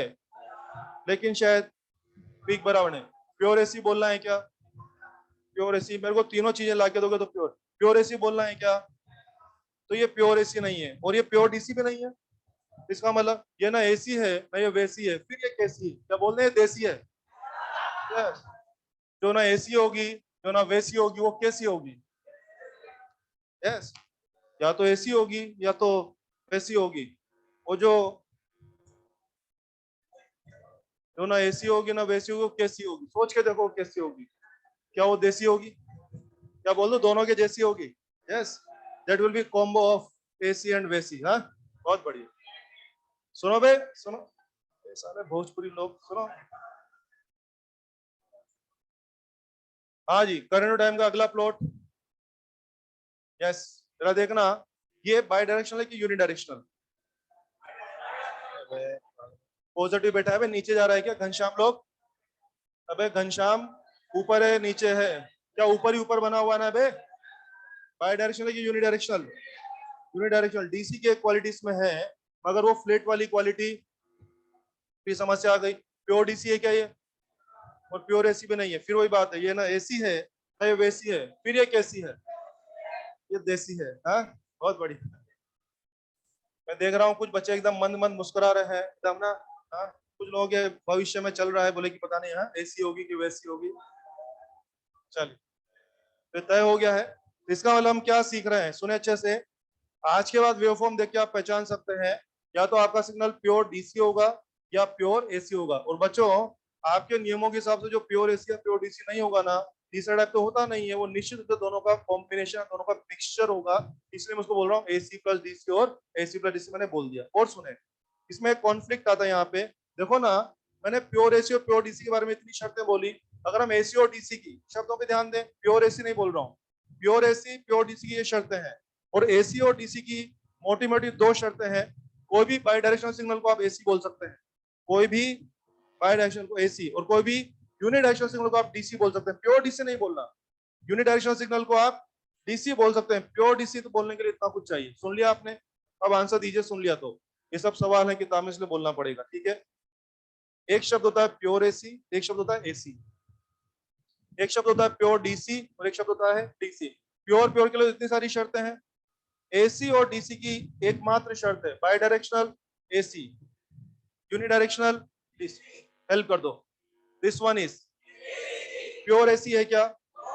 क्या एसी तो है? यस। प्योर एसी नहीं है क्या? एसी है।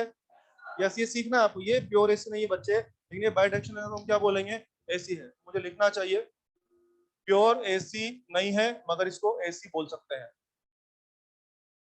एसी बोल सकते हैं। ये मैं मानता हूँ ये प्योर एसी नहीं है, मगर हम इसको एसी बोलेंगे। अगर हमारे पास चार फोटो छाप के देगा, बताओ इनमें से कौन सा एसी है या एसी नहीं है। तो अगर उसने एसी बोला है ना, तो आप सिर्फ ये नोटिस करना बाई डायरेक्शनल सिग्नल एसी है। प्योर एसी में फिर मना कर देना। आ जाएगा क्या समझ में? और आओ, क्या ये डीसी है? अच्छा, ये बाई डायरेक्शनल है कि unidirectional? Unidirectional. Is it pure DC? Is it DC? Yes, DC तो है। प्योर डीसी नहीं है, क्या ये डीसी तो है? तो मैं आपको फिर कहूंगा, एसी और डीसी का जो मोटा मोटा अंतर है, जो एक रफ अंतर है, वो क्या है? By directional AC, unidirectional DC. और ऐसा आप कई जगह यूज करते हैं, आपने ध्यान नहीं दिया, मैं बताता हूँ कहाँ यूज करते हैं। तुम लोग इसको 50 जगह पढ़ चुके, लेकिन तुम्हारी नजर नहीं जाती उस पर। सुनो बे, हाफ वेव रेक्टिफायर का आउटपुट, फुल वेव रेक्टिफायर का आउटपुट। वहां रेक्टिफायर क्या करता है, एसी को डीसी बदलता है ना। ऐसा आउटपुट आते, क्या चिल्लाते हो, हाँ डीसी बन गया, डीसी बन गया। क्या ये भी डीसी बन गया? Is it pure DC?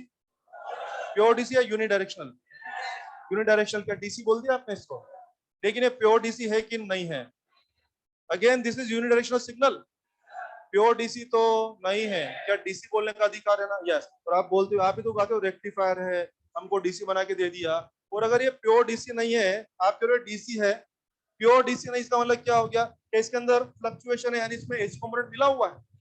तो एग्जैक्टली तो ये एसी प्लस डीसी है, लेकिन हम इसको क्या बोल सकते हैं, डीसी। और इसको भी क्या बोल सकते हैं, DC. Make sure pure DC नहीं बोलना, प्योर डीसी नहीं बोलना है। समझ में आ रहा है क्या? करते हैं ना आप लोग। और तुम्हें याद है, जब मैं इसको, जैसे आपने बोला ये प्योर, जैसे आपने मेरे को बोला, बस मैं जा रहा हूँ 2 मिनट। आपने मेरे को बोला, आपने मेरे को बोला कि सर ये डीसी तो है ना? बोले हाँ डीसी। बोले प्योर डीसी नहीं है क्या? मैंने बोला हाँ प्योर डीसी नहीं है। भाई प्योर डीसी होने के लिए सिर्फ यूनिट एक्शन से काम नहीं चलेगा, फ्लैट सिग्नल भी होना चाहिए। बोले वो प्योर डीसी नहीं है, तो प्योर डीसी इसका मतलब क्या हो गया कि इसके अंदर एसी कंपोनेंट मिक्स्ड है, इसके अंदर एसी कंपोनेंट मिक्स्ड है। तो अगर मैं इसमें से एसी कंपोनेंट निकाल के सेपरेट कर दूं तो क्या प्योर डीसी बन जाएगा? फिल्टर सर्किट, फिल्टर सर्किट याद है, पाई फिल्टर टी फिल्टर लगा लगा घूमते रहते हो उधर है, capacitor filter T filter pi filter लगा के घूमते हो बे।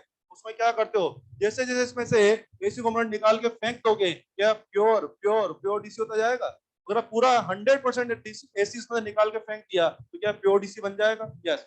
100% एसी निकालना संभव नहीं है, लेकिन आप वहां पे T filter pi filter capacitor filter inductor filter use करते हो to remove the AC component, ताकि ये और प्योर और प्योर और प्योर डीसी होता जाए। क्या थोड़ा थोड़ा समझ में आया है?